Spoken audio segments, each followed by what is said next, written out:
최영일의 시사본부 시작합니다. 자, 어제 취임 100일을 맞아 있었던 윤석열 대통령의 기자회견. 자, 이후 여야 정치권에서 평가들을 내놓고 있는데요. 자, 전당대회 와중에 민주당 측은요, 지나친 자화자찬이다. 또 여권 내에서는 유승민 전 의원이 백지에서 다시 시작해야 한다. 이런 이야기들이 나옵니다. 자, 매체들이 주목한 것은요, 하필 같은 날 오후에 있었던 이준석 대표의 가처분 신청입니다. 이 전 대표는 비대위 출범 이후 대통령을 직격하고 있는 상황이죠.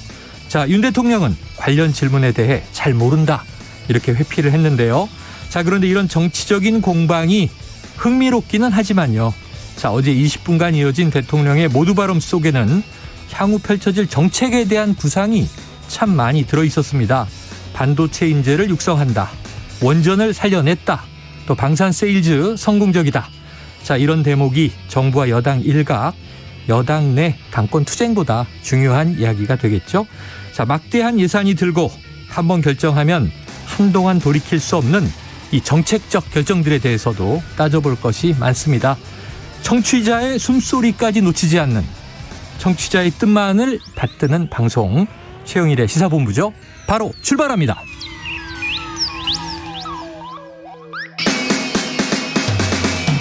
네, 1부에서는요, 오늘의 핵심 뉴스를 한입에 정리해드리는 한입뉴스 기다리고 있고요. 2부 각설하고 시즌2가 준비되어 있습니다. 이어서 경제본부도 들으실 수 있겠습니다. 자, 한입에 쏙 들어가는 뉴스와 찰떡궁합, 디저트송 신청 오늘도 기다리고 있으니까요. 오늘 뉴스에 어울리는 노래가 있으면 문자 샵 9730으로 자유롭게 보내주시기 바랍니다. 오늘의 디저트송 선정되신 분께는요, 치킨 쿠폰 보내드리고 있습니다. 많은 참여를 부탁드리면서 짧은 문자는 50원, 긴 문자는 100원입니다.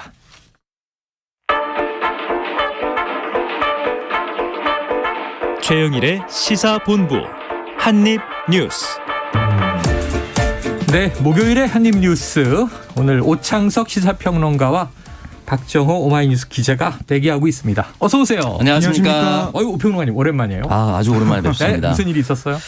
코로나로 인해서 격리를 하고 왔습니다. 어제 보니까 18만 명을 넘겨서 네. 방송가에도 드디어 또다시 여기저기 코로나로 이제 펑크가 나고 있는 일들이 벌어지더라고요. 자, 두 번째 이제 재확진이었는데. 두 번째예요? 네, 혹시나 이 방송을 들으시는 청취자분들께서 네네.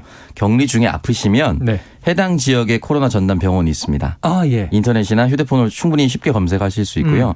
전화하면 내 증상을 말해주면 비대면 진료와 비대면 이제 의료 진단서를 받을 수가 있습니다. 네네. 그걸 가지고 약을 너무 심각하면은 배달을 시킬 수도 있고요. 네네. 또는 이제 좀 괜찮다 싶으면은 격리 잠깐 해제하고 병원 가서 진단증을 받아서 약국에서 약을 타서 올 수도 있습니다. 아, 그래도 돼요? 네, 그렇게 할 수 있거든요. 고이용 방법이 있다는 거 꼭 잊지 마시기 바랍니다. 네, 지금 청취자분들이 많이 기다리셨나 봐요. 네. 뭐 수수님, 해바라기님 등 오평님 반갑다고 환영해주고 계신데 다 이게 지인들이죠? 아, 예, 그렇습니다. 네네. 오랜만에 와서 풀었습니다.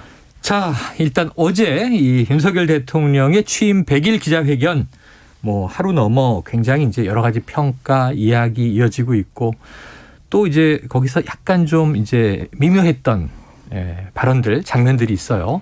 이후에 이준석 대표가 또 이야기를 꺼내고 있기도 합니다. 자, 일단은 오늘도 도스태핑에서 어제 기자회견 관련한 이야기가 있었다고요? 네, 그러니까 윤석열 대통령이 오늘 출근길 문답에서 네. 이제 스타일이 좀 바뀌었습니다. 어. 그래서 윤 대통령이 먼저 모두 발언 짧게 하고 네네. 그다음에 기자들의 질문이 있게 되거든요. 말 그대로 어제 기자회견을 축소한 그렇습니다. 약식 기자회견이네요. 네, 그런 식으로 진행이 되고 있는데 오늘 윤 대통령이 한 첫 마디가 어떤 거였냐면 어제 회견 취재하느라 애만 있었다. 기자들에게 얘기를 하면서 어제 회견의 취지는 국민의 말씀을 세밀하게 챙기고 받들겠다는 것이다. 네. 라고 설명을 했고요. 그다음에 오늘 일정에 대해서 이어서 얘기를 했는데요. 오늘 오후에는 발달장애인과 그분들을 도와주는 분들 또 부모님들을 찾아뵙고 이분들에 대한 국가 정책을 반영할 부분이 없는지 현장을 살피는 일정을 갖고 있다라고 얘기를 했고 또 결집된 목소리를 내기 어려운 분들을 국가가 적극적으로 찾아서 이분들이 공정한 기회를 받을 수 있도록 도와드리는 게 우리 정부의 국정 철학이다라고 얘기를 했습니다. 네. 자, 그래요. 오평론가님 오랜만에 오셨으니까 네. 어제 취임 100일 기자회견은 어떻게 평가하세요? 처음부터 끝까지 좀 잘 봤고요. 네. 다만 이제 기자들과 주고받을 수 있는 질의응답 시간이 현재 좀 짧았다. 그게 좀 많이 아쉬웠고 기자들이 왜인지 모르겠지만 노트북이 없더라고요. 아, 네. 그래서 노트북 같은 걸로 실시간으로 질문하고 인터넷 검색을 해서 또 재질문을 할 수 있는 상황이 있어야 네네. 100일 취임 문답에 좀 적절하지 않았을까라는 생각이 드는데 네네. 저는 이 모든 게 지지율 때문이다라는 말씀을 좀 드리고 싶어요. 지지율이 높았다면 네. 대통령의 답변은 저는 100점 만점에 100점을 줄 수도 있습니다. 그러나 지지율이 낮습니다. 네네. 지금 대통령이 얘기했었던 뭐 민생 안정과 국정 안전을 위해서 최선을 다하고 있다라고 했는데 지지율이 높았다면 대통령이 민생 챙기고 고물가 고금리 시대 잡고 민생을 개혁해 나가고 있기 때문에 우리가 조금 뭐 바쁘더라도 이해해줘야 된다. 이 얘기가 다 맞을 수 있어요. 근데 지지율이 현저히 낮습니다. 지금 당신은 무엇을 하고 있습니까? 정권 교체를 해줬는데 왜 우리가 원했던 것만큼의 세상을 만들지 못하고 있습니까?라는 것을 지지율로서 국민들이 질문을 하고 있는 거거든요. 근데 뭐 다른 것 때문에 바빠서 특정 정치인을 모른다. 그리고 뭐 지금 잘하고 있다는 자화자찬 이런 것들이 사실 국민들이 봤을 때 좀 납득하기 어렵고 폴란드와 관련해서 방산 수출 네. 이건 사실 이제 문재인 정권에서 다 끝내놓은 네. 그리고 현지 언론에서도 이전 정권에서 했던 것이다라고 썼어요. 네. 폴란드 현지 그리고 미국 언론도 그랬어요. 근데 그런 부분 이제 취임 100일 만에 우리 정부가 했다라고 얘기한다는 것은 흔히 말하는 이제 밀떡이라고 하죠. 밀리터리 덕후들. 밀떡. 이런 저도 사람들이 봤을 밀떡이에요. 때는 받아들이기 힘든 내용들이 있는 거예요. 네네. 그래서 조금 더 허심탄회하게 네네. 국정 운영이라든지 앞으로의 방향성이라든지 네네. 또는 휴가에서 돌아왔으니까 새로운 용산 조직 개편에 대해서 그 자리에서 발표를 한다든지 새로운 사람을 발표한다든지 이런 게 있었으면 좀 더 좋지 않았을까 그래요. 그런 생각이 들었습니다. 자, 청취자분들의 취향이 다양하기 때문에 뭐 밀떡 이런 좀 은어 사용하지 말아주시고요. 이 PD님이 뭔지 몰라. 이 밀떡, 쌀떡 이건 줄 알았어요.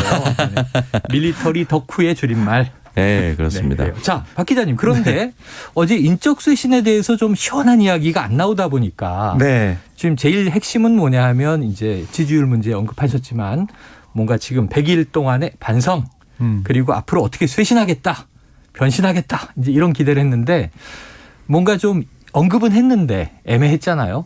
대폭이냐 소폭이냐 한다는 거냐 안 한다는 거냐. 근데 오늘 한 네. 오전에 이 연합뉴스발 속보인데 대통령실을 개편한다? 어떻게 한다는 겁니까? 그러니까 당초 저희가 예상했던 것은 홍보라인 원포인트 교체 이 정도만 얘기를 했잖아요. 김은혜 의원 투입하느냐? 네, 그러니까 소폭 개편으로 갈 것이다라고 얘기를 했는데 네네.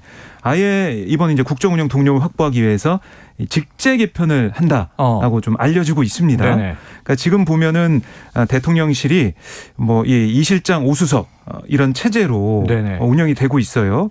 그러니까 이 전에 이제 문재인 정부 시절에는 3실장 8수석이 청와대에 네네네. 있었죠. 근데 거기 슬림화해서 네. 이 꼭 필요한 일만 하겠다.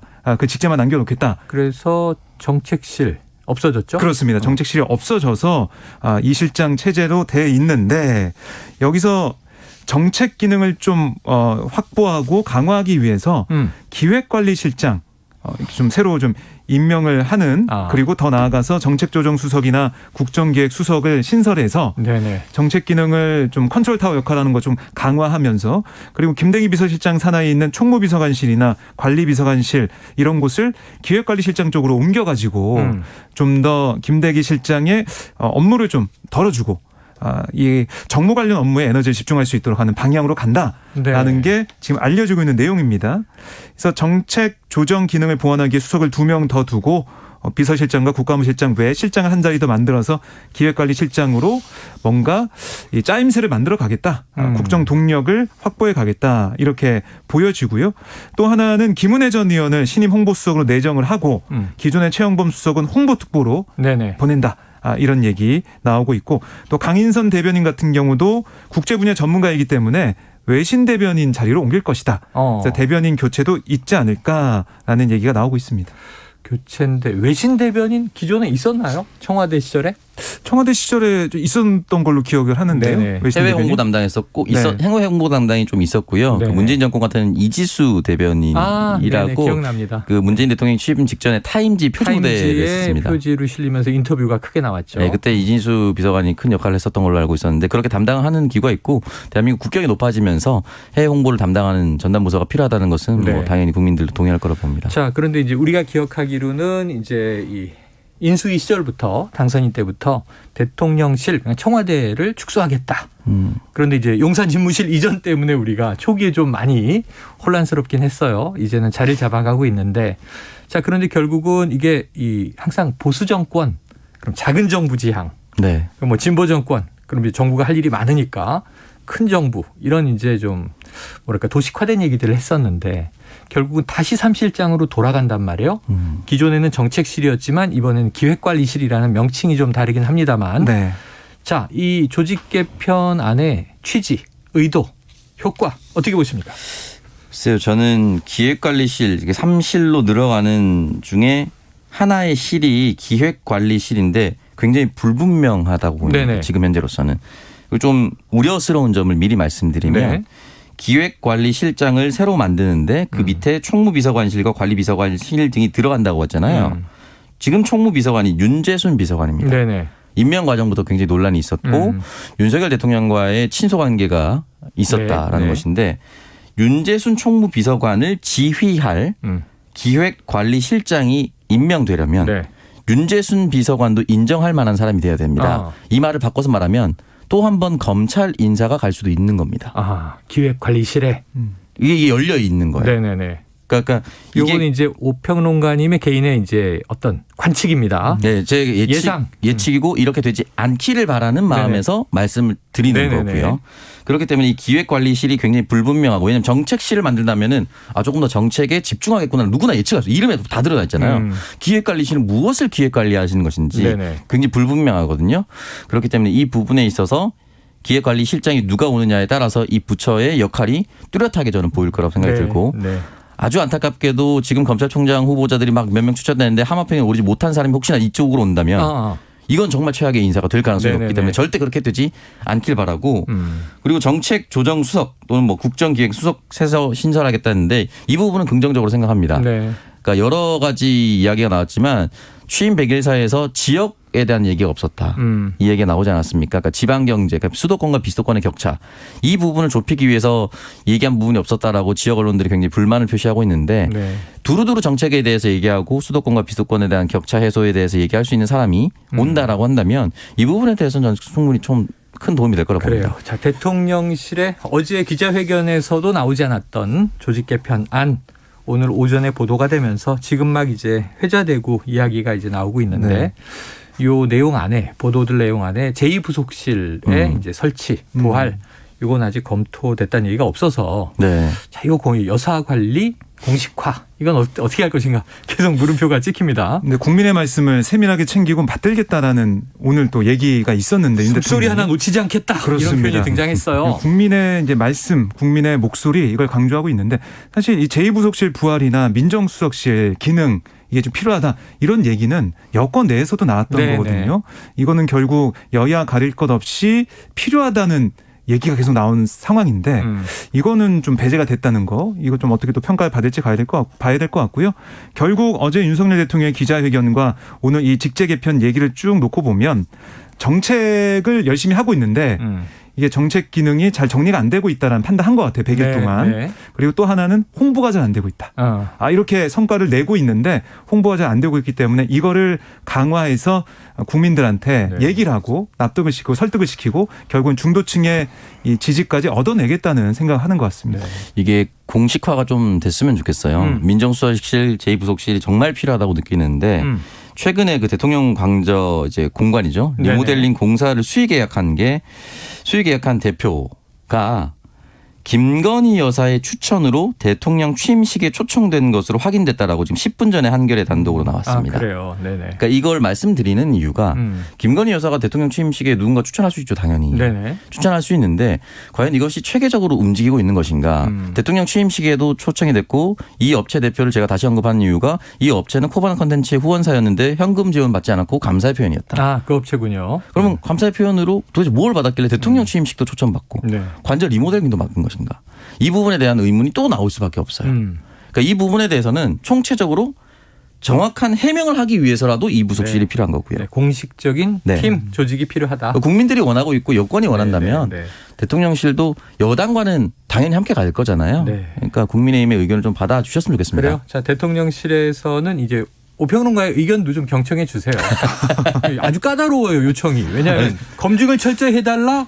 그런데 실장으로 검사 출신이 오면 안 된다. 지금 이렇게 조건이 까다롭습니다. 네. 이렇게 여러 가지를 국민들이 이제 지켜보고 있다는 거예요. 자, 자, 리모델링 업체 이제 기억사 김 대표는 한겨레와 통화를 했군요. 그냥 궁금해서 취임식에 참석했다. 초청받지 않았다 이렇게 얘기를 했고요. 그냥 갔는데 줄이 길어서 돌아왔다 이렇게 얘기를 했어요. 네. 김건희 여사와의 인연으로 대통령 취임식에 초청받고 관저 리모델링 수의 계약으로 이어진 것 아니냐 하는 질문에는 드릴 말씀이 없다. 이렇게 입장을 밝혔다는 내용도 보도에 들어 있습니다. 네. 그러니까 아직 이게 초청이 된 건지 아닌지 또 이게 진위 공방이 있어요. 참 따져볼 게 많습니다. 자, 대통령실 조직 개편 좀 이제 생산적인 효과가 나기를 기대해 봐야겠죠.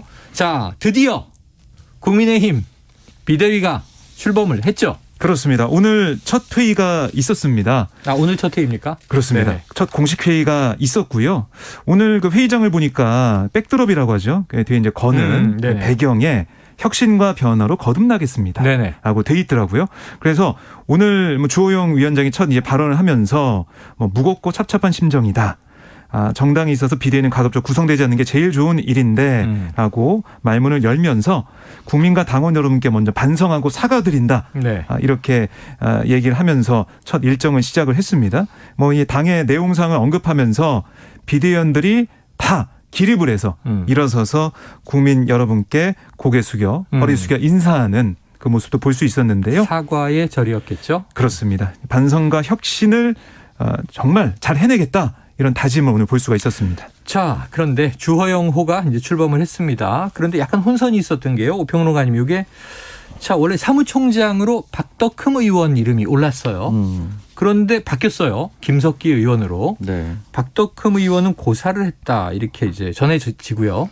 또 김석기 의원 하면은 그러면 MB정부 시절 용산 참사 때 경찰청장이었잖아요. 네. 그 이후에 이제 정치인으로 변신했습니다만 자, 어떻게 좀 보십니까?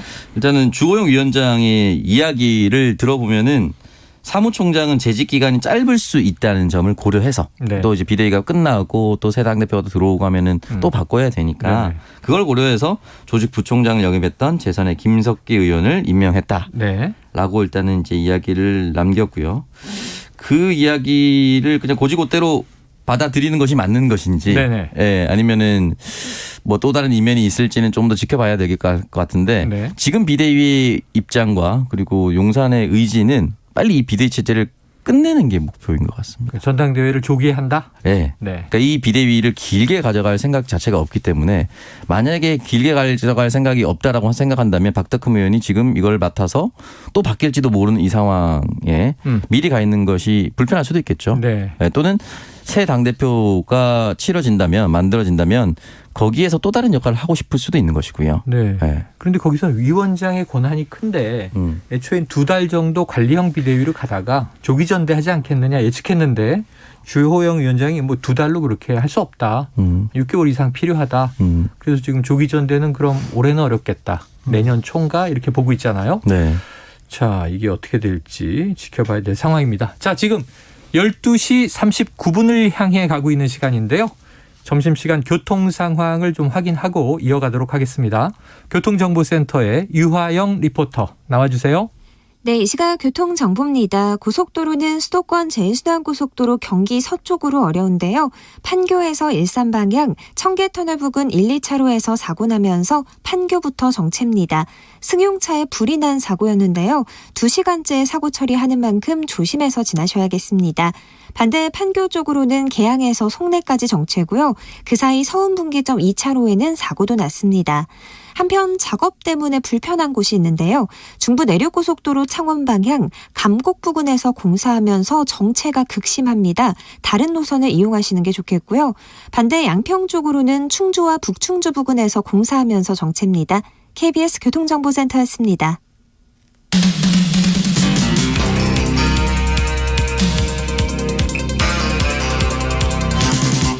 최영일의 시사본부. 제가 어제 오후에 좀 흥미롭게 본 뉴스가 우연히 지나가다 화면을 딱 봤는데 오전에 이 윤석열 대통령 기자 질문에 이준석 대표가 최근 직격하고 있다. 이런 질문 어떻게 생각하시느냐. 국정에 민생에 매진하느라 네. 제가 잘 모른다 이렇게 얘기를 했어요. 그런데 이 그 가처분 신청 심리하러 법원에 들어가던 이준석 대표한테 오늘 오전 기자회견 어떻게 봤냐고 물어보니까 불경스럽게도 제가 바빠서 못 봤다 이렇게 얘기를 하는 게 이게 좀 받아치는 건가 이런 생각이 들었거든요. 자, 이준석 대표 어제 오늘 지금 어떤 이야기 내놓고 있습니까? 예, 말씀하신 것처럼 어제 그러니까 서울 남부지법에서 열린 가처분 사건 신문에 네. 이 전 대표가 직접 출석을 했습니다. 직접 나갔죠? 나와서 기자들이 당연히 물어봤죠. 네네. 윤석열 대통령 100일 취임 100일 기자회견 봤냐 그랬더니 말씀하신 것처럼 그대로 그 발언을 인용해서 네. 그 문구를 그 구조를 가져와 가지고 이 당내 민주주의에 대한 고민을 하다 보니 대통령께서 어떤 말씀을 하셨는지 챙기지 못했다. 아. 그대로 좀 돌려주는 모습이었고요. 그래서 오늘 오전에는 KBS 라디오에 출연했습니다. 네네. 그래서 이게 여러 가지 질문이 있었는데 그 중에 뭐 지난해 12월 초 막 울산회동 네네. 불고기를 먹으면서 다시 한번 윤석열 대통령 당시 후보의 손을 잡았던 예. 화해를 했던 그런 일 그리고 뭐 체리 따봉 메시지 노출 사건 여러 가지 이게 좀 사건들이 있는데 뭐 사실 상황이 완전히 바뀌는 상황이었죠. 보면 좀 다른 표현이 없을까요? 이 들을 때마다 너무 좀 그래요? 표현이 웃기잖아요. 체리 사건은 이모티콘? 엄중한데 그 뭐라고 할까? 체리 근데 그 이모티콘 자체가 그냥 네. 엄지척 이모티콘. 그 사건의 엄지척. 엄중함을 다 희석시킵니다. 네. 그런데 이준석 대표가 그렇게 쓰고 있으니 네. 잘못할 수는 없지만 이렇게 얘기를 하고 네. 있는데 그러니까 이 전 대표가 이렇게 얘기를 했습니다. 그러니까 윤 대통령의 통큰 이미지가 강조되다 보니까 그래도 선거 결과 좋으면 선거 당시 갈등은 털고 갈 수 있겠지 생각을 했는데 아. 그게 아니었다. 아하. 그러면서 한마디 더 붙였는데요. 국민도 속은 것 같고 저도 속은 것 같다. 이렇게 얘기를 했습니다. 많이 듣는 이것도 많이 얘기인데요. 듣던 얘기죠. 그러니까 이게 박근혜 전 대통령이 이명박 정부 시절에 그러니까 2008년도에 네. 18대 총선에서 그때 이제 친박 의원들, 그러니까 친박근혜 인사들이 공천에서 대거 탈락을 했습니다. 공천 학살이다 이렇게 맞습니다. 불렀죠. 그렇게 불렸는데요. 그때 이 박근혜 전 대통령 당시에 국민도 속고 나도 속았다 이렇게 말을 했는데 이걸 또 인용해가지고 그대로 돌려준 거예요. 네네. 그러니까 이 전 대표가 이렇게 국민들이 기억하고 있는 그런 여러 가지 발언들을 끄집어내서 뭐 영화 어떤 대사 내용 것도 가지고 와서 네네네네. 볼륨 얘기도 하고 하면서 좀 국민들이 쉽게 기억할 수 있게 얘기를 하는 것 같아요. 네, 그래요. 자, 이게 지금 사실은 빠르면 어제도 그 가처분에 대한 판단, 법원 판단이 나올 수 있다 그랬는데 아직 하룻밤이 지났어요. 조용합니다. 지금 오평로님 어떻게 예상하십니까? 지금 가처분이 인용될 것이다라는 생각, 그 여론이라 그 네, 방송가에 방송가에 모든 이 시사평론을 하는 방송 사람들은 네네. 대부분 인용될 것 같다라는 이야기를 아 정말요? 왜 그렇게 생각하냐고 바램 아니에요, 바램? 그렇게 말하는 사람들한테 여쭤봤거든요. 예, 예. 왜 그렇게 생각하느냐? 그러니까 예. 이 담당 판사가 지난번 그 6월 지방선거에서 강용석 후보가 일정 정도 득표율을 했으니 TV 토론회에 참석해야 된다라고 네네네네. 담당했던 판사이기 때문에 이 판사의 성향은 현실 정치에 적극적으로 개입하는 성향이다. 아 그래요. 그렇고 정치 상황을 좀 알고 있는 사람이기 때문에 네네. 보통 정치 중립적으로 판단해서 법원이 뭔가를 결정을 내렸을 때 정치적 혼란이 나오는 걸 막기 위해서라도 또 네네. 그 당시를 기각했어야 되는데 인용을 했단 말이죠. 그럼 이번에도 똑같이 인용할 가능성이 높다. 해당 판사의 성향이 바뀌지 않았다면 그렇게 추측을 하더라고요. 그러니까 네네. 법리적으로 제가 무엇이 맞는지는 잘 모르겠습니다만 예, 예. 해당 성향의 판사를 이전에 남겼던 판결을 통해서 그렇게 유추를 하고 있는데 글쎄요. 만약에 인용이 그렇게 된다라고 한다면은 걷잡을 수 없는 여당 내홍으로 변집니다. 네, 그렇죠. 네. 그러면 이제 비대위가 이게 무력화돼 버리니까 아까 오늘 출범했다고 소식을 전했는데 네. 이 비대위가 위법하다라고 법원이 판단하면 야 이게 그 혼란은 누가 감당하나 이런 걱정도 됩니다. 네, 그래서 만약에 이 판결이 진짜로 그렇게 나온다면요. 대통령 출근길 문답에서 제일 먼저 받을 수밖에 없는 질문입니다. 네네네. 이 가처분 인용에 대해서 어떻게 생각하느냐. 근데 이 질문에 대해서 판사가 어떻다, 좋다, 나쁘다라고 얘기할 수 없습니다. 대통령. 왜냐하면 안 좋다라고 얘기하면 가이드라인처럼 보이거든요. 사법부의 판단이니까. 그리고 대통령의 헌법과 법률에 따라서 맡겨둔다고 얘기했어요. 그동안 네네네. 수차례. 근데 그리고 반대된 말은 예전에 못하죠. 윤 대통령도 검찰총장 시절에 네. 추미애 장관이 징계했을 때 네. 가처분을 통해서 돌이킬 수 없는 손해가 예상되므로 검찰총장직에 복귀. 네. 그래서 이제 직으로 돌아왔죠, 사실. 네. 그래요. 가처분의 결과는 참 여러 가지 또 일을 경우의 수를 만들어낼 수 있는데 이건 아직 판단이 안 나왔으니까 네. 지켜보기로 하고요. 하지만 이제 판사의 성향상 인용 가능성도 있다는 의견들도 있다. 여의도의 생각이 이 그렇다. 자리에 보니까 김준일 대표가 나와서 그 네. 얘기를 한번 이 시사본부에서도 했어요. 음.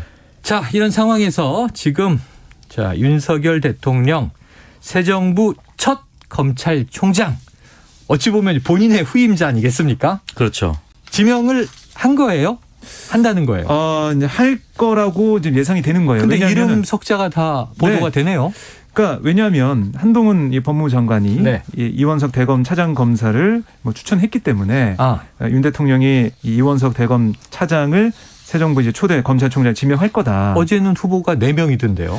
예, 이제 그 중에 이제 한 명을 선정해가지고 이 한동훈 장관이 제청을 한 상황이기 때문에 네. 결국 뭐 임명 수순이다. 그러니까 뭐 이 발표만 남았다라고 보시면 되겠습니다. 네. 그러니까 지금 총장 인선이 너무 늦어졌잖아요. 그렇죠. 그러니까 검찰 조직의 신속한 안정이 중요하다. 그래서 결국에는 대검 이 차장으로서 네네. 그동안 한동훈 장관과 인사 관련해서 논의도 했고 검찰의 의견을 계속 전달해 왔던 이원석 대검 차장이 무난하다 이런 네. 평가가 나오고 있는데, 근데 이제 일각에서는 아니 그러면 그럴 거면은 왜 이렇게 질질 끌었냐? 네네네. 이렇게 바로 하고 대검 너무 차장으로 그냥 갈 좀 거면 당연한 인사인데 네. 대검 차장이면 검찰총장 후보군이죠. 대체로. 네. 그러니까 검찰총장 직무 네. 대리도 지금 맡고 있으니까 아주 뭐 색다르고 새로운 인물도 아니고. 예, 그래서 그런 자, 얘기가 나옵니다. 일단 오평론가님, 네. 이원석 뭐 저나 청취자분들은 잘 모르는 검찰 내에 고위 이제 간부니까 어떤 인물이에요? 일단은 이제 최근까지 양력을 보면은 2020년에 이제 대전지방검찰청 검사장이었고요. 네. 그리고 그 후에 이제 인천지방검찰청 검사장, 대전고검고검사장이었습니다. 죄송합니다. 이두봉이 그랬고 이원석이었는데 이거 봐. 오평론가님도 잘 모르네. 이원석 후보자에 대해서 말씀드리면은 그동안 이제 이두봉 이름과 이원석 이름이 가장 많이 올랐던 건 사실입니다. 네네네. 근데 그 이유가 이두봉 차장 같은 경우는 제가 양력을 방금 소개해드린 분입니다. 네네. 중앙지검장을 윤석열 대통령이 할 때 1, 2, 3차장이 한동훈, 박찬호, 이두봉이었습니다. 그래요. 직접 지명을 했습니다. 네네네. 그러니까 강력한 윤석열 직계라고 볼 수가 있죠.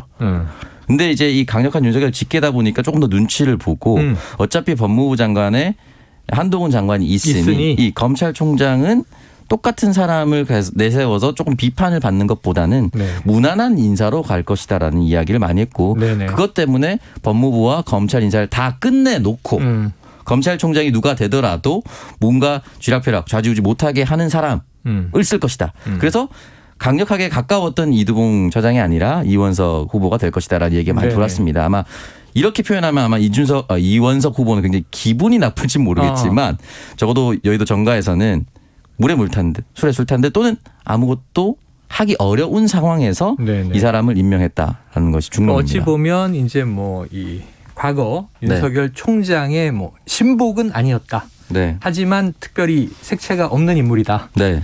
자, 지금 현재 보니까요, 이 검찰총장 직무 대행이잖아요. 네. 대검 차장이니까. 그렇습니다. 공석인 상황에서 그러다가 이제 직무 대행 떼고 이제 검찰총장으로 등극을 하는 과정인데 뭐 검찰 내부에서 보면 대표적인 특수통이라고 하니까 네. 윤석열 검찰총장 당시의 흐름과 맥은 통하는 것 같고 윤 대통령이 2019년 검찰총장으로 부임했을 때 대검 기획조정부장으로 보좌하기도 해서 아주 뭐 거리가 먼 인물은 아닌 것 같습니다. 네. 또 한동훈 법무부 장관과는 사법연수원 동기라고 하고요. 자, 일단은 뭐 기정사실화되고 있다. 네. 최종 발표만 남았다. 네. 그 임명 과정을 지켜보게 되겠고 아까 말씀하신 대로 지금 103일 만에 검찰총장직이 세워지는 상황인데 검찰 조직이 어떻게 갈지는 지켜봐야죠. 네, 뭐 지금 상황을 쭉 놓고 보면 인사도 그렇고 결국 뭐 윤석열 대통령, 그다음 그 위에 한동훈 법무부 장관, 네. 그다음에 검찰로 이어지는 네. 어떻게 그 뭐 직선 라인, 직할 체제 이게 계속 뭐 이어진다라고 네네. 볼 수 있겠고요.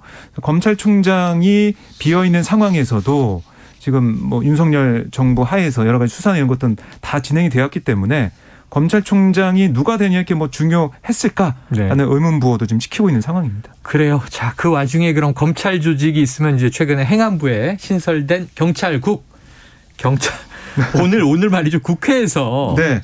하필 오늘 이 밀정 논란 계속 보도됐던 이 김순호 지금 초대 행안부의 경찰국장입니다. 치안감이죠. 출석했습니까? 네, 그렇습니다. 어떤 좀 문답이 오가고 있나요? 뭐 지금 야당 의원들의 질타 얘기가 좀 계속 나오고 있는데 우선은 이 김순호 이 국장이 왜 이렇게 전향을 하는 상황. 그러니까 지금 경찰 어떻게 특제가 됐느냐, 네네. 어떻게 이 상황이 됐느냐. 이게 지금 의혹이 불거진 것은 인노회가 30년 전에 함께 운동을 했던 노동운동을 했던 동료들을 밀고 한 대가로 경찰에 특채가 됐다. 이런 의혹이 있는 건데 그렇죠. 네. 김순호 국장은 오늘도 이걸 계속 부인했습니다. 네네. 그러니까 주사파라고 불리는 주체 사상에 대한 염증과 두려움 때문에 전향했다. 네네. 이렇게 설명을 했고, 그리고 이제 인노회는 이적 단체다. 그래서 이런 걸 해소하는 길이 무엇인가를 생각한 그때 경찰이 되기로 했고, 특채 시험이 있다는 것을 알고 응시해서 모두 합격해 채용됐다. 이렇게 주장을 했습니다. 네. 그리고 이 문재인 정부 시절인 2017년 경무관에 승진하는 과정에서도 인사검증을 수차례 받았다. 이렇게도 얘기했어요. 그러니까 이 자신이 어떤 이 동료들 밀고 해서 밀정이라고 이제 불리고 있는데 비판받고 있는데 그런 게 아니라 주체사상 염증을 느껴서 자신 전향한 거고 인노에 뭐 이 자신이 같이 활동했던 그 동료들이 뭐 구속되고 이런 상황에 자신은 관련이 없다. 이걸 재차 강조한 상황입니다. 네. 자, 어쨌든 본인은 밀정 아니다. 그리고 이제 정상적인 과정으로 경찰에 입문했다. 이제 이런 이야기로 들리는데, 근데 이제 인노회라는 조직에 또 관련 당사자가 지금 또 한쪽에 있지 않습니까? 오평론가님, 이게 좀 의혹 해소가 되겠습니까?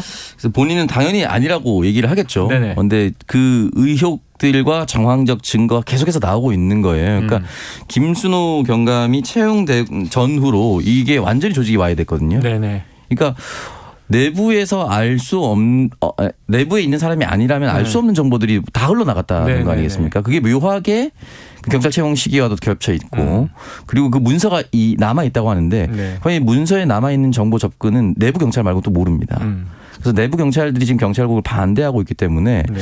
글쎄 저는 본인 스스로가 만약에 양심에 손을 얹고 지금 말하는 것이 거짓이 아니라면은 상관이 없겠지만 거짓이라면 사실 이 자리는 정말 어울리지 않는 자리다. 네. 예, 왜냐하면은 이 경찰국 자체가 그러한 일을 했던 것과 비슷한 일처럼 지금 보이기 있기 때문에 이 사람을 반대하는 거거든요. 네. 자, 민주사회를 염원하는 성균관대학교 재학생 일동 오늘 오전 11시에 이 김순호 국장의 사퇴를 요구하는 기자회견을 했는데요. 인노회를 주사파 단체로 몰아 주사파 운동에 회의를 느낀 것처럼 거짓 해명하고 민주열사들을 깎아내렸다. 이런 또 주장을 하고 있습니다. 지금 양쪽의 주장 어느 쪽이 맞는 걸까요? 앞으로 진실이 드러나길 기대하면서 오늘 한입뉴스는 여기서 마무리하겠습니다. 박정호 기자, 오창석 평론가 수고하셨습니다. 고맙습니다. 자, 오늘의 디저트송은요. 청취자 6021님. 새 정부 시작이 미흡해도 우리나라가 잘 되었으면 하는 바람으로 김동률의 다시 시작해보자.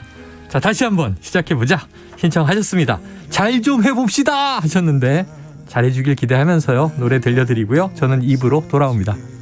짧게 goodbye 7년의 세월을 털고 언제 만나도 보란 듯 씩씩하게 혼자 살면 되잖아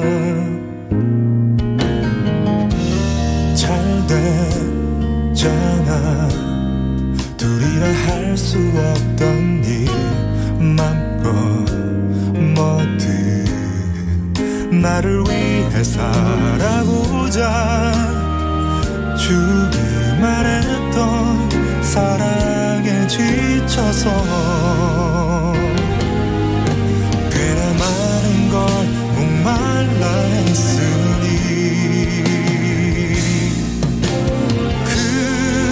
그럼에도 가끔은 널 생각하게 됐어 좋은 영화를 보고 멋진 노래를 들을 때 보여주고 싶어서 들려주고 싶어 전화기를 들 뻔도 했어 함께일 때 당연해서 몰랐던 일 하나 둘씩 나를 번거롭게 했지 걸핏하면 틈 사이에 화를 내고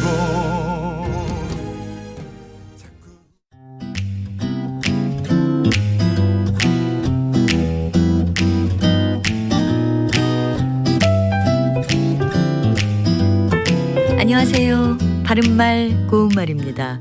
올여름은 유난히 덥고 습한 날이 많습니다. 그래도 이제 아주 가끔씩은 늦바람이 불어서 시원하게 느껴질 때도 있습니다. 늦바람은 저녁 늦게 부는 바람을 말합니다. 그런데 보통 늦바람이라고 하면 다른 것을 연상하게 되기도 합니다. 나이 들어 늦게 난 남봉이나 호기를 늦바람이라고도 하는데요. 늦바람이 욕마름을 벗긴다란 우리 속담도 있습니다. 늦게 불기 시작한 바람이 초가집 지붕마루에 얹은 욕마름을 벗겨갈 만큼 세다는 뜻인데요. 사람도 뒤늦게 한번 바람이 나기 시작하면 걷잡을 수 없음을 비유적으로 이르는 말입니다. 늦바람의 반대말로 올바람이라는 표현이 있습니다. 올바람의 기본 의미는 바람이 많이 부는 철에 앞서서 부는 바람인데요. 이와 관련된 속담으로 바람도 올바람이 낫다라는 말이 있습니다. 다 같은 바람이라 해도 일찍 부는 바람이 그래도 덜 차갑고 피해도 적다는 뜻인데요. 이왕 겪어야 할 바에는 아무리 어렵고 괴롭더라도 남보다 먼저 겪는 것이 낫다는 것을 이르는 말입니다. 이와 비슷한 뜻을 가진 속담으로 매도 먼저 맞는 놈이 낫다 같은 것도 있지요. 그리고 올바람을 사람과 관련해서 쓰면 젊어서부터 피우는 바람이라는 뜻이어서 늦바람과 연결해서 생각할 수도 있겠습니다. 바른말 고운말 아나운서 변희영이었습니다.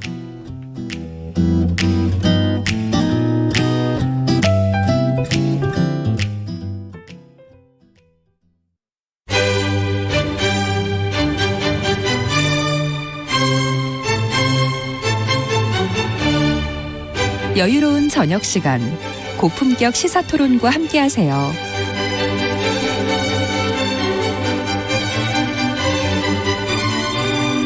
평일 저녁 7시 20분 KBS 열린 토론 정준희 교수와 함께합니다.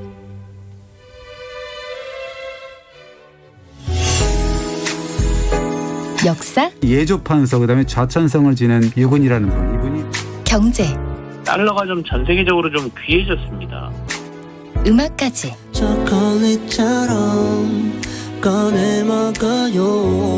잠들기 전 꺼내 먹는 지식 알사탕. KBS 1라디오 김성환의 시사야. 평일 밤 10시 5분 당신을 기다립니다. 놓치지 마요.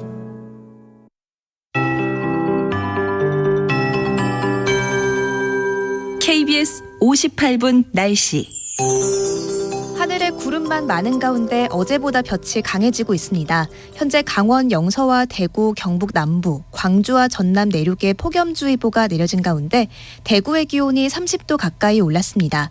한낮엔 서울이 30도, 춘천, 대전, 제주가 31도, 부산 29도, 광주와 대구 32도 안팎으로 중부지방은 어제만큼, 남부지방은 어제보다 더 덥겠습니다. 충청 이남으로 강한 자외선에 주의가 필요하고요.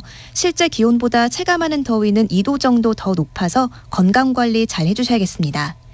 대기 불안정으로 오늘도 낮부터 소나기 가능성이 있는데요. 경기 동부와 강원, 충북 북부, 경북 북동 내륙을 중심으로 5에서 40mm가 오겠습니다. 저녁까지 돌풍과 천둥 번개를 동반하는 곳이 있겠습니다. 내일과 모레 사이 전국에 또 한 차례 비 예보가 있습니다. 내일 오후 중부지방과 경북 북부를 시작으로 전라권 내륙에도 오후 한때 비가 오겠고요. 모레 오전 중부지방부터 차차 그치며 하늘도 맑아지겠습니다. 모레까지 경기 동부와 강원 영서, 충청과 전북엔 소나기가 더해지며 최대 70mm가 오겠고요. 서울 등 그 밖의 중부와 전남, 경상권엔 5에서 50mm가 내리겠습니다. 지금 서울의 기온은 28.2도, 습도는 67%입니다. 박다효입니다.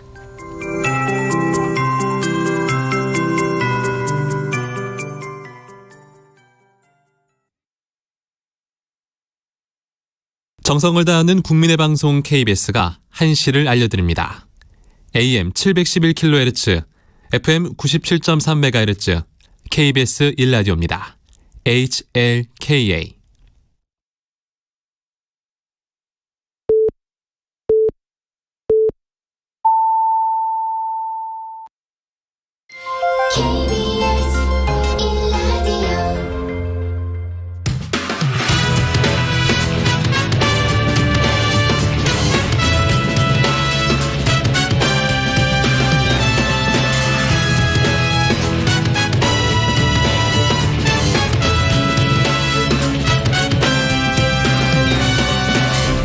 KBS 1라디오 최영일의 시사본부.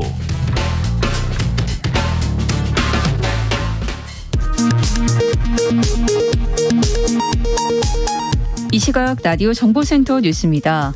고 김대중 전 대통령 13주기 추도식이 김진표 국회의장과 주호영 국민의힘 비상대책위원장, 우상호 더불어민주당 비상대책위원장, 이진복 대통령실 정무수석 비서관 등이 참석한 가운데 오늘 군기편충원에서 거행됐습니다. 집권 3개월여 만에 비대위로 전환한 국민의힘이 당원과 국민을 향한 사과로 첫 회의를 시작했습니다.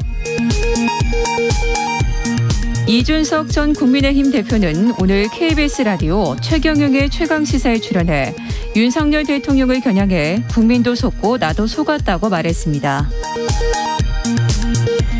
자녀 입시 비리와 사모펀드 관련 자본시장법 위반 등 혐의로 징역 4년의 실형을 확정받아 복역하고 있는 정경심 전 동양대 교수의 형 집행정지 여부가 오늘 결정됩니다. 지금까지 라디오 정보센터 뉴스 정한나였습니다.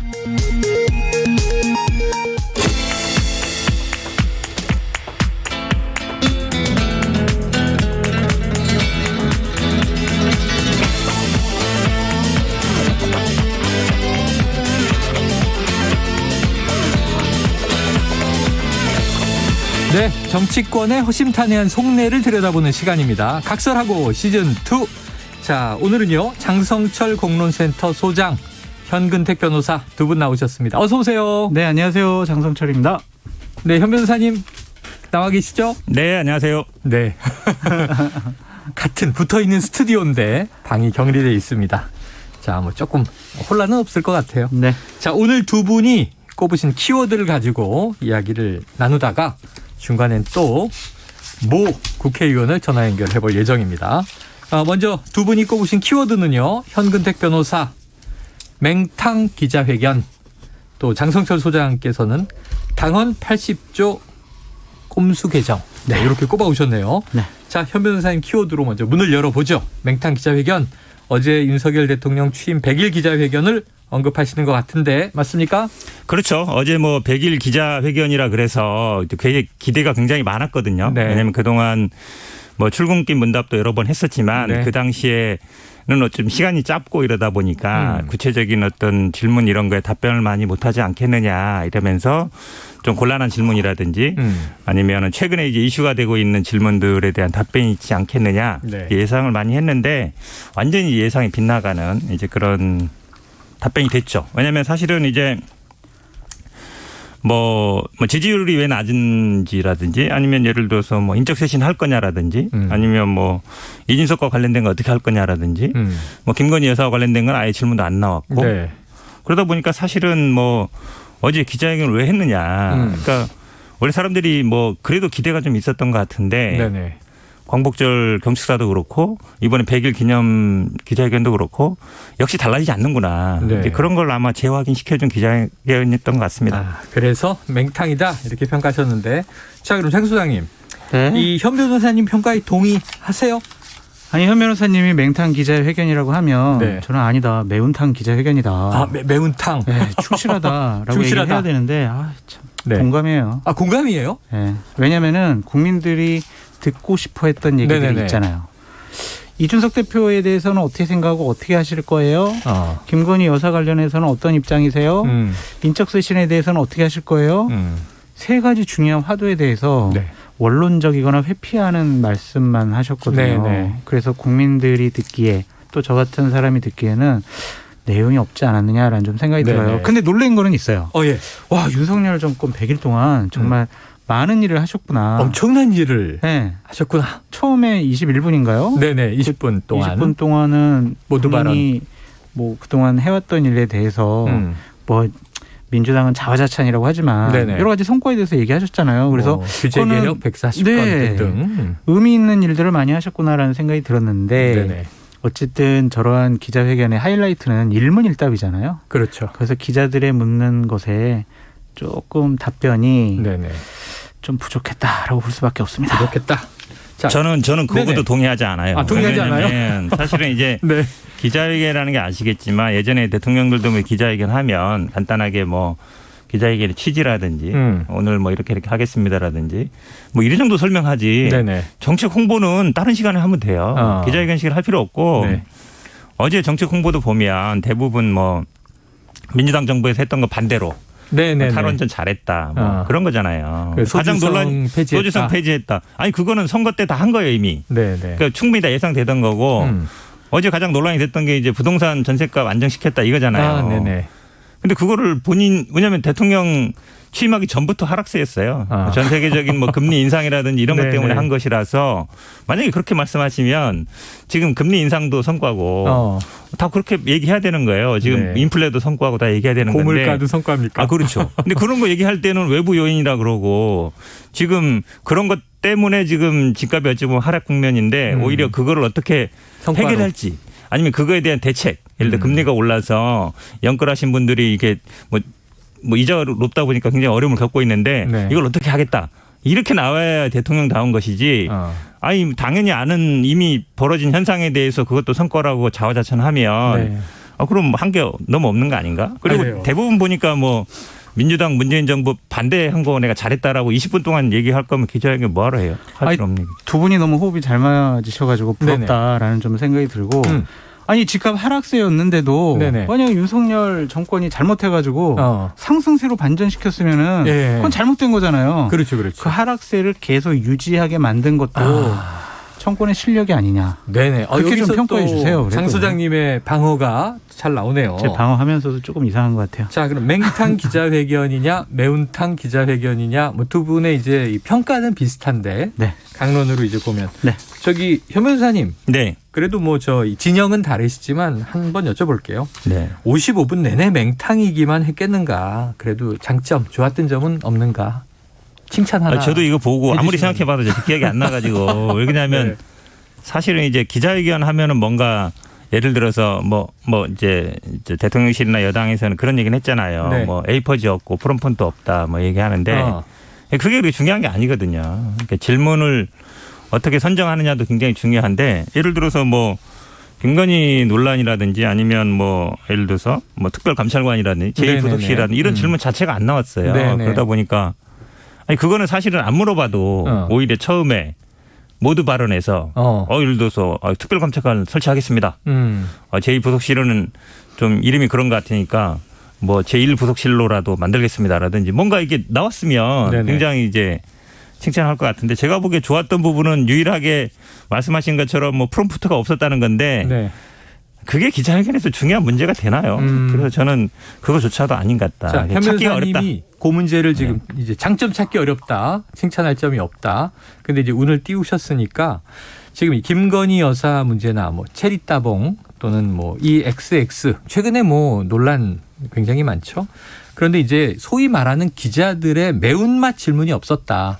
지지율하고 이준석 관련 질문은 있었지만 이것도 좀 질문을 너무 우회적으로 한 거냐 이런 또 비판이 있었어요. 대통령실의 기조가 여기 반영된 겁니까? 그런 것 같아요. 그런데 이건 상당히 부적절한 판단과 행동과 결정이 난 것이 아니냐라는 좀 생각이 듭니다. 강인선 대변인 비판하지 않을 수가 없습니다. 그래요? 강인선 대변인이 기자들을 지목했잖아요. 근데 제가 이제 대통령실 출입하는 기자들하고 통화를 해보니까 사전에 대통령실에 있는 대변인실에서 기자들한테 다 전화해가지고 질문 뭐 하실 건가요? 이런 식으로 다 물어봤대요. 그렇다면은 어느 A라는 기자가 어떠한 질문을 할 거라는 거를 강인선 대변인은 다 아는 거잖아요. 그러니까 처음에 두 명의 기자가 예를 들면 인적 쇄신은 어떻게 하실 거예요? 뭐 이준석 대표 어떻게 생각하세요? 라고 물어본 그 이후에는 그러한 정치적인 현안에 대한 질문을 안 할 사람들을 골라가지고 지목해서 시킨 것이 아니냐. 그렇다면은 이것이 그냥 우리 주제 제한 없이 그냥 마음껏 기자분들 물어보세요. 이런 기조랑은 좀 다르잖아요. 이거는 국민을 속이는 행위가 아니었느냐라고 생각할 수밖에 없고 왜 대변인이 대통령의 기자회견에서 본인이 왜 질문할 사람을 왜 선택합니까? 형식적인 부분에 있어서도 저는 대단히 잘못된 선택과 판단을 했다라고 볼 수밖에 없습니다. 그래요. 그 전략이었을 수는 있는데 그게 잘못된 판단이었다. 이렇게 얘기를 하셨어요. 자, 이 조홍천 의원이 말이죠. 오늘 아침 라디오에서 원래 취임 100일 기자회견 따로 안 할 거다. 이런 얘기가 있었다고 해요. 결국은 이거 억지로 한 거 아니냐. 자, 이 장 소장님 워낙 여의도 정보통이시니까 조 의원의 요게 맞는 겁니까? 먼저 최근에 네. 제가 여러 가지 대통령실에 대한 얘기를 하다 보니까 네네. 대통령실에 있는 제 지인들이 네. 이제 제 전화를 안 받습니다. 콜백도 없고. 연이 다 끊어졌어요. 네, 현재까지는 그래서 추석 이후에나 다시 한번 네네. 좀 끈을 다시 연결시켜 보려고 하는데 네. 정황상은 맞는 것 같아요. 왜냐하면 한 일주일 전쯤에 우리 100일 기자회견 안 해요라고 대변인이 얘기했어요. 네네네. 그러다 갑자기 이제 할게요라고 했거든요. 그랬는데 말이 안 되게 100일 기자회견을 네. 어떻게 40분만 한다고 합니까? 예. 이게 말이 됩니까? 100일 기자회견이면 100분 정도는 해야죠. 기자들 자유롭게 질문하게 해야 되는데 네. 이거는 정황상 보면은 이거는 안 하고 싶어 했는데 억지로 마지못해 그냥 면피하기 위해서 한 네네. 것이 아니냐라고 볼 수밖에 없습니다. 자, 현 변호사님. 네네. 그런데 우리가 뭐 백악관 얘기도 가끔 하고 하지만 네. 트럼프 전 대통령 때 보면 막 기자들하고 싸우잖아요. 그렇죠. 예. 도스태핑 하면서 약식 네. 기자회견에서 싸우는데 자, 우리 기자들이 저는 어제 보면서 대통령이나 대변인보다 기자들이 굉장히 온순하시다. 이런 생각을 했는데 기자들이 질문하지 말라고 안 하고 이렇게 대변인이 뭐 이렇게 정해주면 따라하고 그럽니까? 원래 그러진 않죠. 네. 그럴 거면 뭐 기자 할 필요가 있겠습니까? 집에 가야 되는데 지금 장 소장님 말씀처럼 아마 사전에 이제 뭐 대략 이제 질문이 겹치지 않기 위해서 네네네. 조율할 수는 있는데 그렇다고 해도 기자들이 뭐 물어볼 때는 예를 들어서 뭐 다른 얘기 하겠습니다 하고 실제 질문을 또 그렇게 안 하는 경우도 있거든요. 네네. 그건 이제 요령껏 가능한 건데 상황이 보면 이제 민감한 질문 예를 들어서 수사 관련이라든지 아니면 뭐 노무 문제라든지 네. 그런 거 굉장히 민감할 수 있어요. 네. 근데 예를 들어서 지금 당내 분란의 원인이 되는 그 뭐 체리 따봉 이재명 네. 대표가 얘기하는 뭐 그런 문제들은 물어볼 수 있는 거거든요. 그래서 곤란한 질문을 제가 봐도 곤란한 질문을 할 만한 기자들 왜냐하면 이제 언론사는 누군지 아니까요. 네. 어느 언론사에 있으면 물론 뭐 언론사 성향에 따라서 기자들이 가는 건 아니지만 대충 보면 알거든요. 그래서 예. 그런 분들을 좀 요리조리 피한 게 아닌가. 이제 그런 네네네. 인상을 안 줄 수 없어요. 그러면 제가 보기에는 우리 출국긴 문답 같은 경우도 그렇잖아요. 그러니까 질문 많이 못하고 자꾸 이제 모두 질문하고 이러는데 그거보다도 못한 100일 기자회견이 된 셈이에요. 그러면 이게 출국긴 문답 왜 하냐. 네. 이제 그런 생각도 들어요. 차라리 이거 출근길 문답 하지 말고 그냥 100일 기자회견이나 예전처럼 1주년 기자회견이나 이럴 때 있을 때만 네네. 다만 충실하게 뭐 1시간 2시간 정도 충실하게 이렇게 하는 게 맞지. 네. 출국길 문답에는 뭐 이렇게 잘하고 있다 그러는데 100일 기자회견은 그보다 못한 거 하고 있으면 제가 보기에 뭐 기자회견을 출국길 문답 할 필요 있어요? 저는 안 하는 게 나은 것 같아요. 그래요. 자, 오늘 아까 오전에 저희가 일부에서 다뤘는데 연합뉴스 속보가 대통령실 개편한다 이런 소식이 들어왔어요. 네. 어제 기자회견에서만 해도 뭐 인적쇄신 얘기가 속 시원하게 없어서 하는 거야 안 하는 거야 소폭이야 대폭이야 뭐 그랬는데 지금 이제 이 실을 하나 더 늘려서 네. 3실 체제로 간다. 네. 정책수석을 신설한다. 네. 3실장 7수석 체제다. 네. 그럼 이게 이른바 좀 인적쇄신의 대안으로 대통령실 개편이 바람직하게 되는 겁니까? 아니죠. 아닙니까? 이거는 보완과 보충이라고 볼 수밖에 없고 네네. 지금 상당히 정책적으로 혼선이 많았다라고 지적을 많이 받지 않았습니까? 네, 그랬죠. 그러니까 정책실장 예전엔 정책실장이었는데 이제 네. 정책수석을 두겠다는 거는 아주 잘한 선택이시다라는 네네. 좀 생각이 들고 결국에는 김은혜 의원이 이제 홍보수석 겸 대변인을 맡기로 됐다라는 이제 좀 얘기가 있어요. 네네. 그래서 현재의 최영범 홍보수석은 특보로 간다. 특보로 가고 강인선 대변인은 외신 대변인으로 간다. 네. 그래서 일단은 홍보와 공보 라인은 김은혜 전 의원 체제로 완전히 뭐 단독 체제로 하겠다라고 네네. 이렇게 결정한 것 같은데 이것은 저는 적절한 인사라고 보여집니다. 아, 그래요. 김은혜 의원에 대한 비판은 있을 수 있죠. 네. 사람이 그렇게 없어? 돌려막기 아니야? 이런 비판이 있을 수 있어요. 기본적으로 대선 때 대변인을 했다가 네. 인수위 때 대변인을 했다가 네. 경기도지사 시켰다가 다시 지금 대통령실 대변인 네네네. 시키고 있어요. 경기도지사 후보. 네. 그러니까 이게 참 인적 풀이 되게 협소한 거 아니냐라는 비판을 받을 수는 있지만 네. 김은혜 의원만큼 현재 국민의힘 계열에서 홍보나 대변인 역할을 제대로 잘할 수 있는 사람은 없다. 그래서 적절한 인사로 보인다라고 말씀드립니다. 그래요. 자, 현 변호사님. 그런데 이게 어찌 보면 이렇게 이 대통령실 개편 얘기가 나왔으면 그동안 논란이 제일 많았던 게 제2부속실을 부활시켜라 뭐 아니면 적어도 여사 관리팀 정도는 공식화해라 이런 얘기가 있었는데 그게 없고 그다음에 다시 축소됐던 대통령실이 좀 늘어나는 느낌에 민정수석실은 그냥 없이 가는 거고 어떻게 보십니까? 아니 뭐 사실은 뭐 이 얘기는 하도 많이 해가지고요. 더 하고 싶지는 않은데 네네. 좋은 얘기를 해주세요. 어쨌든 뭐 지금 말씀처럼 정책수석실 만드는 건 맞다고 봐요. 맞다. 왜냐하면 정책을 조율하는 데가 있어야 되는 거거든요. 네네. 지금 당도 제대로 안 들어가고 있으니까 그러니까 뭐 애초에 뭐 30% 줄였다라는 것 자체에 대해서 제가 보기에는 의미가 없는 얘기인 것 같고 홍보수석이나 대변인도 뭐 김은혜 대변인이 그나마 역할을 했으니까 할 것 같은데 뭐 당연히 이제 뭐 김건희 여사 관리 조직이라든지 특별감찰관이라든지 그런 부분 당연히 얘기가 안 나올 수 없는 것이고 근데 저는 그렇게 봐요. 결국은 이제 검사 출신 6인방 그다음에 지인들 있잖아요. 네. 어디 뭐 황 사장 아들 뭐 어디 우 사장 아들 이런 분들 또 대여섯 분 되거든요. 그런 분들 제가 보기에 정리하지 못하면 이 인적 쇄신이 큰 의미가 없다라고 봅니다. 왜 그러냐면 이분들은 다 사적으로 친한 분들이에요. 네네. 뭐 작은 아버지라 얘기도 하고 작은 엄마라 하기도 하고 가깝잖아요. 삼촌이라고도 하기도 하고. 그러니까 위에 뭐 비서관 수석 있어도 그분들은 잠시 아는 사이고 훨씬 더 가까운 사람이 많은 거예요.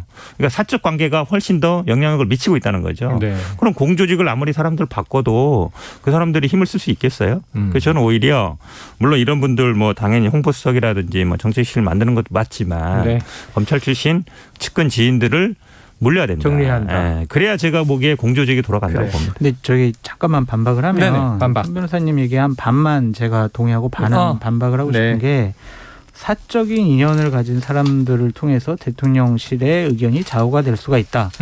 아니 8급하고 9급 행정 요원들이에요. 네네네. 그 친구들 때문에 대통령실의 논의가 그 친구들의 의도대로 주도하에 이루어진다라고 보기에는 상당히 무리가 있고 공세를 위한 공세 아닙니까, 현 변호사님? 아니 네? 저 사석에서 뭐 지금 뭐 삼촌 작은아버지 뭐 이런 사람들이 그리고 검찰 출신은 다 뭐 형님 이러는데 뭐 이런 분들이 더 영향이 있겠어요? 아니면 어느 날 갑자기 딱 오신 뭐 저 의원 출신이든 아니면 관료 출신 비서관 수석들이 영향이 있겠어요? 그건 안 봐도 비례 아니에요. 근데 김은혜 이제 수석이 가면은 또 뭐 이런 분들 얘기 듣겠습니까? 그래요. 자, 장 소장님의 지금은 연이 끊어졌다는 대통령실의 정보원들이 있을 수도 있기 때문에 우리가 거기에 대해서는 더 언급하지 않고 다음 이슈로 넘어가겠습니다.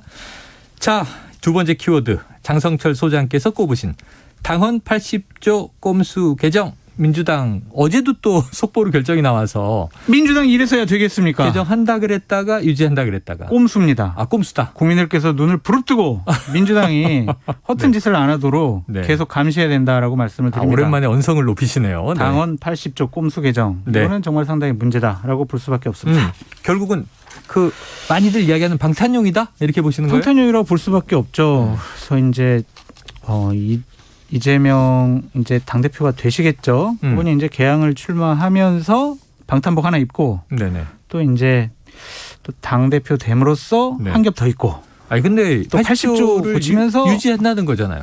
고치려고 하다가 유지한다. 기본적으로 80조의 1항과 3항이 있는데 좋아 1항은 우리가 하도 비판 많으니까 그냥 가만히 둘게. 하지만 3항을 통해서 구제할 수 있는 수단을 만들겠어. 이렇게 보여집니다.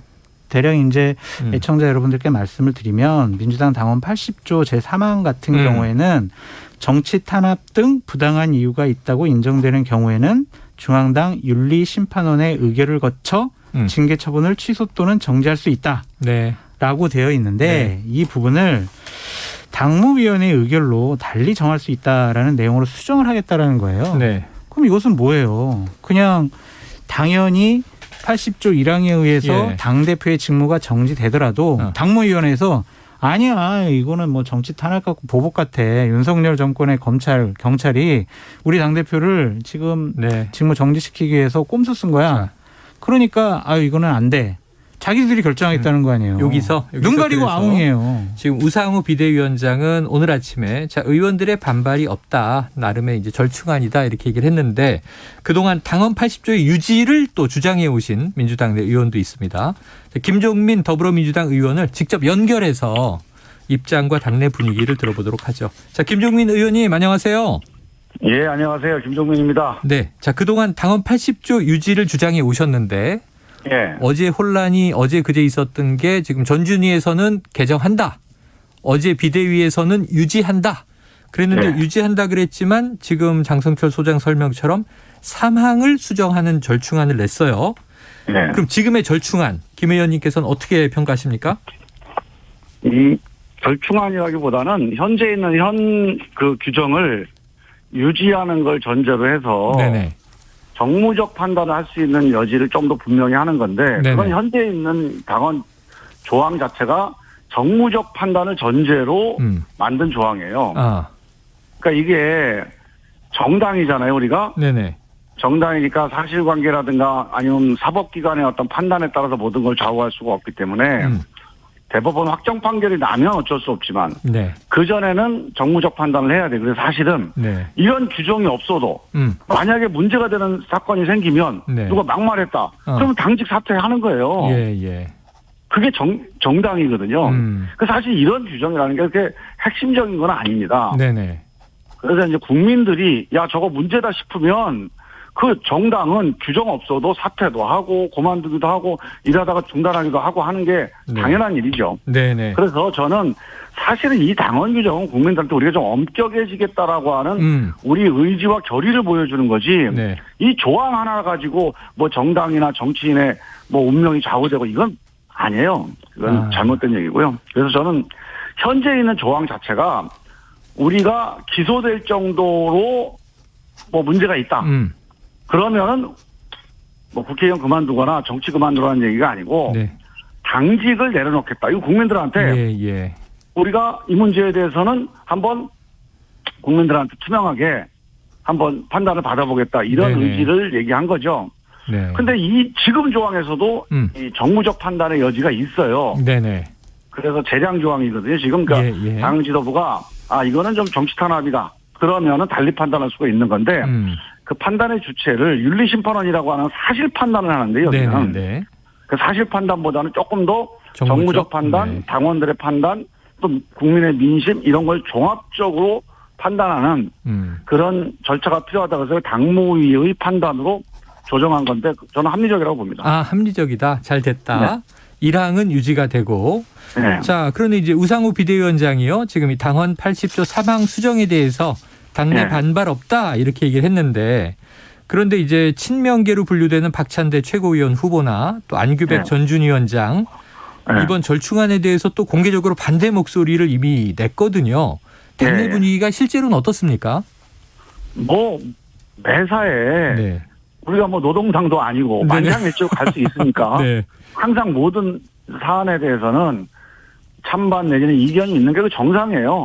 그런데 문제는 이제 당 지도부가 궁극적으로 민심을 중심에 놓고 어떤 결정을 할 거냐 하는 건 그 지도부의 리더십이죠. 책임이죠.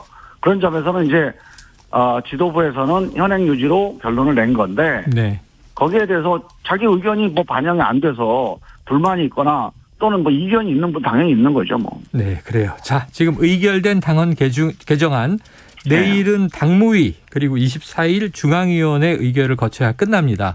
그러니까 전준위에서는 1항 바꾼다. 그러다가 비대위에서는 유지한다. 3항을 조금 바꾼다. 그러면 이제 앞으로 남은 당무위와 중앙위는 뭐 뒤집힐 가능성 없다고 보십니까? 아니요. 그것도 하나의 중요한 의결 절차이기 때문에 변경될 가능성은 분명히 있죠. 그런데 문제는 제가 보기에는 애초에 이 논의 자체가 별로 필요가 없는 논의였던 게 현행 규정 자체가 정무적 판단이 가능한 규정이에요. 어떻게 정당이 무슨 사실관계 하나나 검찰 기소 하나 갖고 모든 결정을 합니까? 책임지고 정무적 판단을 하되 기본적인 기준과 어떤 의지를 보여주는 규정이기 때문에 현재 있는 규정만 가지고도 우리가 그 검찰의 정치 탄압에 맞설 수가 있어요. 그래서 저는 굳이 뭐 이렇게 국민들한테 이재명 그 의원을 위해서 위인설법 했다. 이런 오해를 안 받지 않은 게 이번 그 반대 취지거든요. 그래서 저는 뭐 굳이 당무회의나 중앙위에서 뒤집힐 정도의 논란이 되지도 않을 것 같아요. 그게 개파 간 충돌처럼 비춰지게 된 게 문제인데 말씀하신 대로 애초에 그냥 별로 손댈 필요가 없고 이렇게 이슈화가 될 필요가 없는 건데 일이 너무 커진 면이 있지 않습니까? 그렇죠. 우리 이재명 의원 본인도 전혀 뭐 이거 문제가 없다 이렇게 얘기를 계속 하시고 정성호 의원이라고 이재명 의원하고 가까운 분이 있잖아요. 네네, 그렇죠. 그분도 여러 번 얘기한 게 이거는 재량 조항이라서 고칠 필요가 없다. 여러 번 얘기해요. 저는 뭐 전적으로 맞는 얘기입니다. 그게. 네. 그런데 지금 또 청원을 한다는 거잖아요. 바꿔달라고. 그러니까 이제 그렇게 판단하는 분도 있죠. 네네네. 아, 이건 안 바꾸면 큰일 나겠다. 예. 그런데 이제 이거 당 절차를 통해서 결정이 나면 한번 지켜보면 되잖아요. 네. 검찰이 정치 탄압을 하는데 정치 탄압을 하는데 우리 당직자들, 우리 정치인을 내줄 당이 어디가 있습니까? 근데 만약에 정말 이건 국민들이 보기에 저거는 문제가 있는 사안인데 네. 정치적으로 자기들이 뭐 방어한다, 내로남불한다. 그러면 또 그건 못 버티는 거예요. 네. 그래서 그거는 민심이 어떻게 판단하느냐의 문제지. 뭐 우리가 조항 하나 가지고 있다고 뭐 정치를 지키고 못 지키고 하는 게 아닙니다. 네, 알겠습니다, 의원님. 네, 전반적으로 이해가 충분히 됐습니다. 바쁘시니까요. 오늘 여기까지 정리하죠. 말씀 고맙습니다. 예, 감사합니다. 예, 자 지금까지 더불어민주당 김종민 의원이었습니다. 자, 지금 보니까요. 이게 그렇게 큰 문제가 아닌데 너무 부각이 돼버렸다. 이 조항 때문에 뭐 민주당이 정치 탄압을 막고 못 막고 또 당내 윤리를 유지하고 못하고 하는 거 아니다. 이런 취지예요. 지금 뭐 절충안 괜찮다. 그러면은 현 변호사님 동의하십니까 대체로? 뭐 저는 조금 의견이 다른데요. 아, 이게 사실은 달라요? 예, 왜냐하면 이게 논란이 커지는 거는 우리 장성철 소장님이 공헌을 많이 하셨고 예, 거기에 배경에는 당연히 국민의힘이 당대표를 징계하는 상황이 돼서 초유의 일이 벌어졌죠. 그렇죠. 그러니까 지금 국민의힘도 보면은 비슷한 규정이 있어요. 근데 거기는 이제 범죄가 자세하게 돼 있고 거기도 동시에 이제 정지되는 거 있는데 사망 같은 게 어떻게 돼 있냐면 이제 당대표가 하게 돼 있어요. 거기는. 그러다 보니까 이제 이준석 대표 징계했을 때도 본인 징계 받았는데 본인 이거를 취소시키나 뭐 이런 문제가 있었잖아요. 이제 그런 거라 제가 보기에는 뭐 예, 뭐 제 생각에는 당무위보다는 이제 최고위가 더 나을 것 같은데 아무튼 이제 논란이 있는 건데 당초에 예정 안 하던 거거든요. 당 대표가 징계를 받는다는 이런 거는 물론 지금 말씀처럼 뭐 당연히 뭐 정무적 판단을 하죠. 당이라는 데가 뭐 법 규정대로 것만 하는 건 아니거든요. 그러니까 근데 이제 법이 해결 못하는 거를 처리하기 위해서 정치가 있는 거잖아요. 그렇죠. 근데 이제 문제는 그거죠. 기소와 동시에 정지할 수 있고가 아니고 정지하고라고 돼 있어요. 두 당 다 마찬가지거든요. 그러니까 기소하면 정지하게 돼 있는 거예요. 자동으로. 그렇죠. 자동으로. 그러니까 예를 들어 판단 여지가 들어가게 절차할 수 있고 그거를 뭐 윤리심판에서 결정한다. 이랬으면 문제 안 돼. 근데 이게 당내에서 논란이 완전히 제가 보기에 끝나지 않았습니다. 그래서 제가 보기에 뭐 바뀔 여지는 있는 것 같고. 근데 이거는 뭐 필요한 논쟁이라고 봅니다. 왜냐하면 지금처럼 야당이고 물론 이걸 뭐 만든 게 뭐 문재인 대통령이 대표 때 만들긴 혁신안으로 만들긴 했지만 뭐 그때 검찰을 믿고 지금 못 믿냐 그게 아니고요. 지금은 아시겠지만 윤석열 대통령 검찰총장 출신, 그 밑에 법무부 장관 한동훈, 이상민 장관도 지금 경찰국 만들고 있죠. 지금 어쨌든 수사도 보면은 지금 뭐 저 국정원장이라든지 압수수색 하고 있잖아요. 그게 당연히 이제 뭐 지금 야당 정치인을 향할 거는 불을 보도 뻔하기 때문에. 그리고 예전에 조국 장관 기소할 때 보세요. 기소할 생각이면 소환도 안 하고 그냥 기소해요. 나중에 뭐 수사하는 건 나중에 문제고 그런 부분 위험성이 있기 때문에 실제로 윤석열 검찰총장 때 그랬고 그래서 이거는 제가 보기에 당내 아직 논란은 끝나지 않은 것 같습니다. 끝나지 않았다. 자, 혹시 장 소장님 이 이슈를 부각시킨 핵심 인물로 지목이 되셨어요. 반론 있으십니까? 김종민 의원의 상황 인식에 대해서 상당히 좀 유감스럽고 걱정이 된다라고 말씀드릴 수밖에 없습니다. 민주당의 당원을 갖고 상징적인 규정이다, 원론적인 규정이다. 이것은 우리가 정무적인 판단으로 바꿀 수 있는 규정이다. 거의 뭐 아무것도 아니다라는 식으로 얘기하시는 거는 말씀을 좀 잘못하신 것이 아니냐라는 좀 생각이 듭니다. 이 당원 80조요. 2015년도에 문재인 당대표께서 본인이 정치개혁, 정치혁신 차원에서 도입한 규정이거든요. 그것을 지금 되돌리려고 한다. 조금이라도 좀 수정을 해서 특정인을 위해서 당원 내 규정을 고친다라는 인상을 주는 것 자체가 대단히 부적절한 행동을 하고 있는데 이것은 그냥 상징적인 규정이다라고 말씀하시는 게 민주당 의원들께서 자꾸 저렇게 판단을 하시게 되면 국민의 눈높이와 맞지 않는 그러한 판단을 하고 있다라고 볼 수밖에 없습니다. 유감스럽습니다. 알겠습니다. 한마디 하면요. 이게 사실은 뭐 특정인 문제가 아니고 지금 이제 선거 끝나다 보니까 이제 고소고발이 우리 당도 뭐 한 50개 넘습니다. 저도 뭐 4-5건 되는데 굉장히 사실은 이제 그 칼날 위에 있어요. 대부분의 정치인들이. 그러면 사실은 문제가 되는 거죠. 기소와 그러니까 당 자체를 못 받을 수도 있는 상황이에요. 그러니까 왜냐하면 당연히 말씀처럼 당헌 당규라는 거는 제가 뭐 국민의힘 당헌 당규 어떻게 하고 있다는 말은 하고 싶지 않아요. 네네네. 자꾸 뭐 그런 식의 비판 말인데, 그러니까 무조건 기소되면 당원 정지, 당직 정지. 이거는 제가 보기에 정무적 판단 여지가 지금 상태는 없어요. 네. 있다고 말씀하시는데 그건 아니거든요. 아니다. 그 여지는 좀 둬야 되는 게 맞는 것 같습니다. 그래요. 알겠습니다. 자, 이 문제는 이제 지켜보도록 하고요. 앞으로 민주당 당무위 내일 그리고 24일 이제 이 중앙위원회 최종 판단까지 지켜보도록 잠깐만요. 하겠습니다. 그래도 정치 탄압이라는 부분을 갖고 네. 새롭게 다르게 윤리심판에서 판단을 할 수가 있으니까 이거를 고치는 것 자체가 특정인을 위한 수정이다라고 볼 수밖에 없고 예를 들면 이재명 후보가 법인카드 부정한 사용 때문에 기소를 당한다든지 아니면 변호사비 대납 때문에 기소를 당한다고 하면 이걸 정치 탄압이라고 볼 수는 없죠. 왜냐하면 문재인 정권 하에 있는 검찰에서 이 사건은 수사가 진행이 됐기 때문에 이것을 자꾸 뭐 윤석열 정권 한동훈 법무부 장관의 어떠한 정치 탄압 보복으로 몰고 가는 것은 무리가 있어 보입니다. 네. 자, 문재인 정권 시절의 검찰. 과연 정권의 검찰이라고 부를 수 있을까? 이 물음표가 또 막 달립니다. 자, 그래요. 자, 다음 이슈로 한번 넘어가 보죠. 지금 민주당 전당대회 말이에요. 이제 한 열흘밖에 안 남았는데 꽤 시간이 흐르고 지방순회가 이제 반환점을 돌았습니다. 그런데 이게 현 변호사님 정말 죄송한 말씀인데 재미가 없어요. 재미가. 경쟁 원래 이게 팽팽해야 그래도 재미가 있는데 너무 안 쌓이니까 재미가 없는 거는 뭐 어쩔 수 없죠. 확대명까지 지금 돼버리니까. 완대명. 완전히 당대표는 이재명. 어대명, 확대명, 완대명까지 왔어요. 자, 그러면은 장 소장님 어떻게 해야 좀 남은 열을 흥행의 열기를 살릴 수 있을까요? 기대하지 마세요. 그냥 결론이 나와 있기 때문에 이것은 그냥 재미가 없을 거다. 이변 없습니까? 이변 없죠. 네. 근데 저는 이재명 후보 측에 얘기하고 싶은 게 뭐냐면 이번 주말에 호남 지역 경선이 있고 결과가 발표되잖아요. 그리고 수도권으로 오죠. 그렇죠. 근데 만약 거기서 호남에서 투표율이 30% 이하로 나오게 되면 이거는 득표율에서 뭐 또 한 7, 80% 이재명 후보가 갖고 가더라도 이것은 이재명 후보에 대한 정통성 시비가 나올 수가 있을 거예요. 민주당의 중요한 기반은 호남이잖아요. 호남에서 그래. 우리 다음번 대선 주자. 당대표로 이재명 후보를 한번 밀어보자. 그래서 윤석열 정권 한번 대항해보자.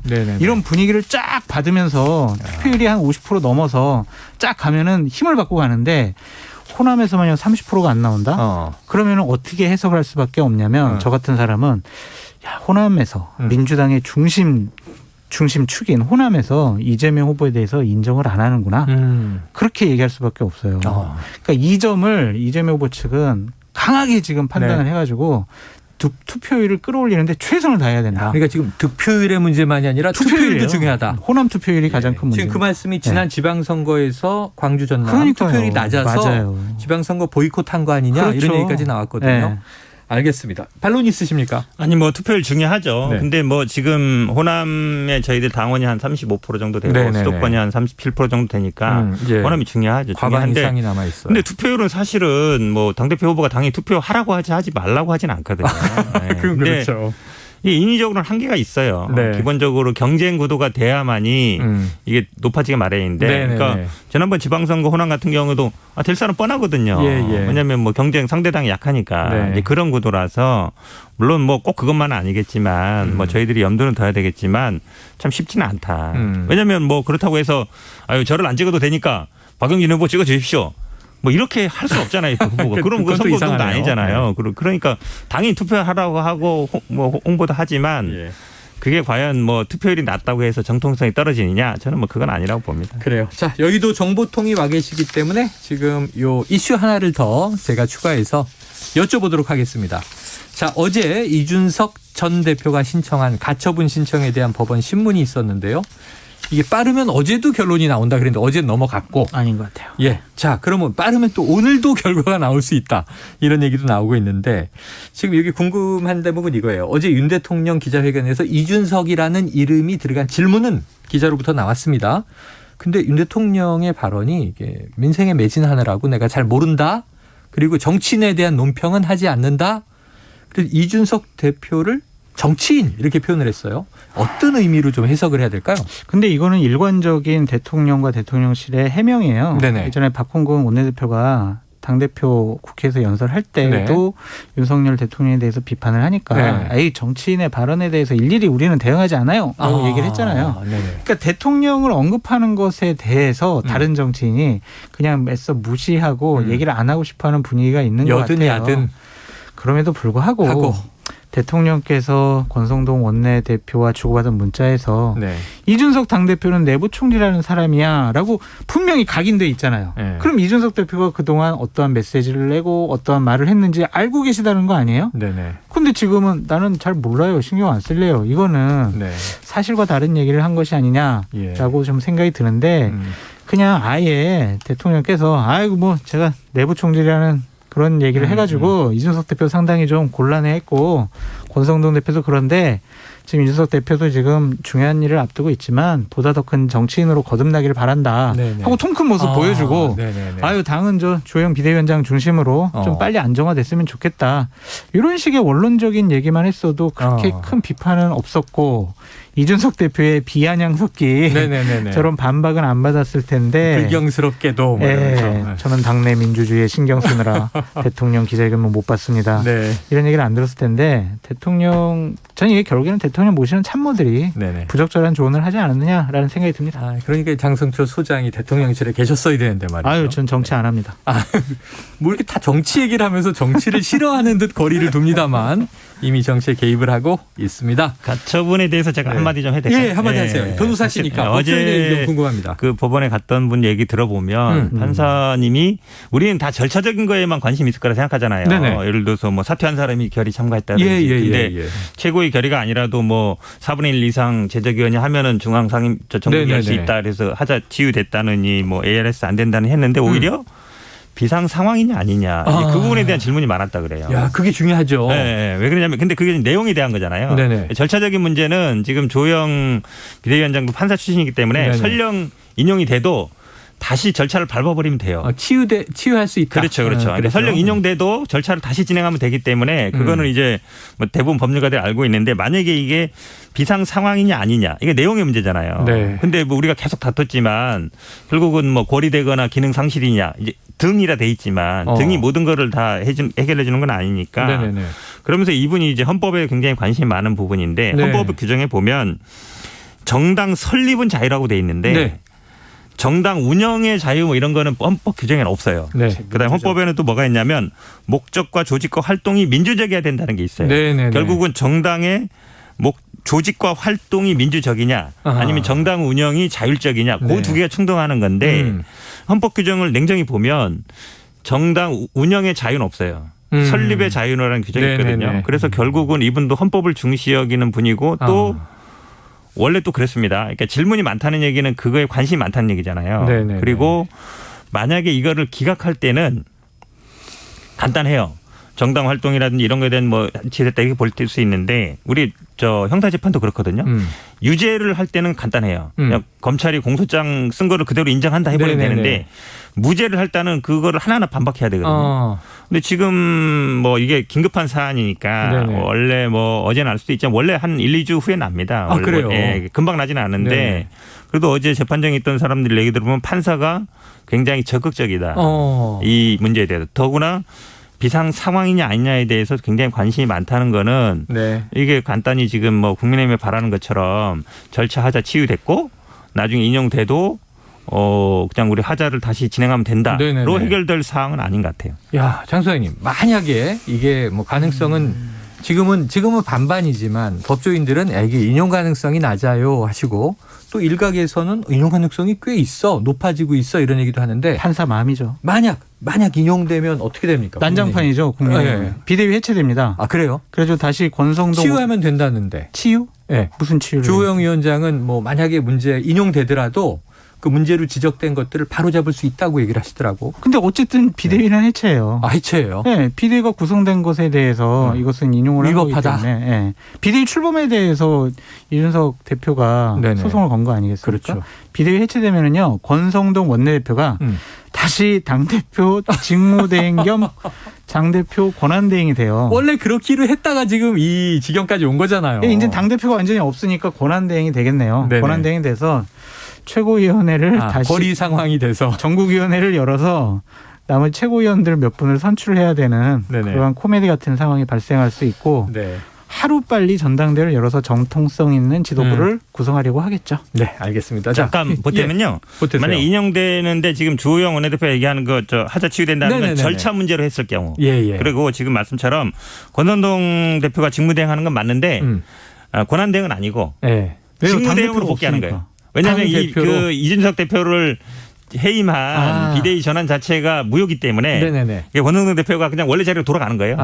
굉장히 재미있는 현상이 되는 거죠. 이게 재밌다고 해야 되나요? 집권 여당이 지금 헌정사상 초유의 일을 겪고 있습니다. 근데 권성동 원내대표 사퇴해야 된다는 여론이 높잖아요. 그렇습니다. 근데 다시 당대표 직무대행 맡으면 어떻게 되는 거예요? 높다고 봐야 되나요? 재신임을 의총에서는 일단 받았으니까. 아니 그렇잖아요. 근데 다시 비대위 들어간 것도 지금 말이 많은데. 근데 재신임도 그런 게 뭐냐면 115명 의원 중에 65명이 참석해서 거기서 과반수 좀 넘는 사람들이 찬성했다는 거예요. 그러니까 대략 많아봤자 40명이란 말이에요. 그렇죠.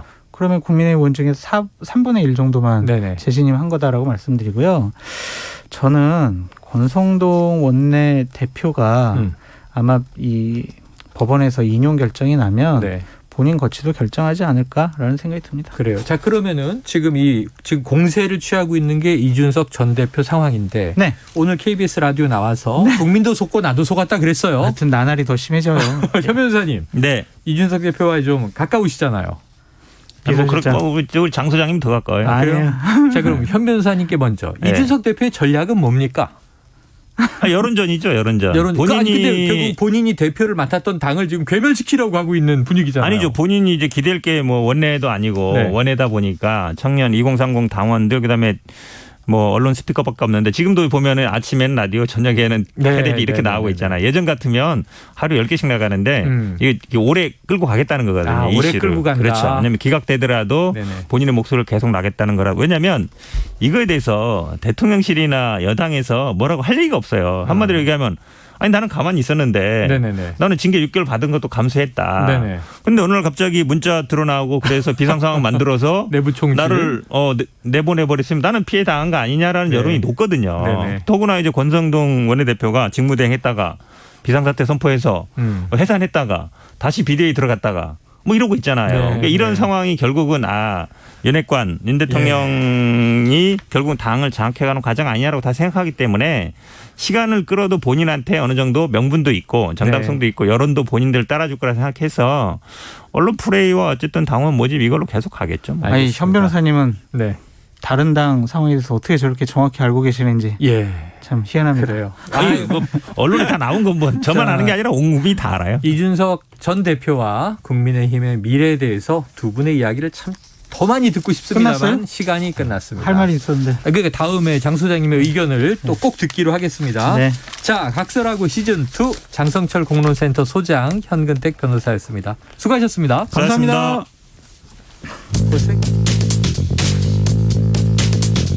최영일의 시사본부는 여러분과 함께합니다.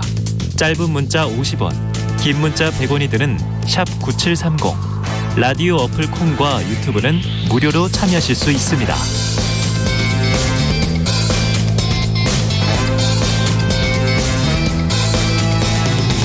네, 시사본부 매일 이 시간 청취자분들께 드리는 깜짝 간식 선물 오늘도 준비가 돼 있습니다. 자, 편의점 상품권이고요. 코너 들으시면서 문자로 의견 주시는 청취자분들에게 편의점 상품권을 쏩니다. 짧은 문자 50원, 긴 문자 100원이 드는 샵 9730으로 의견 많이 보내주시기 바랍니다.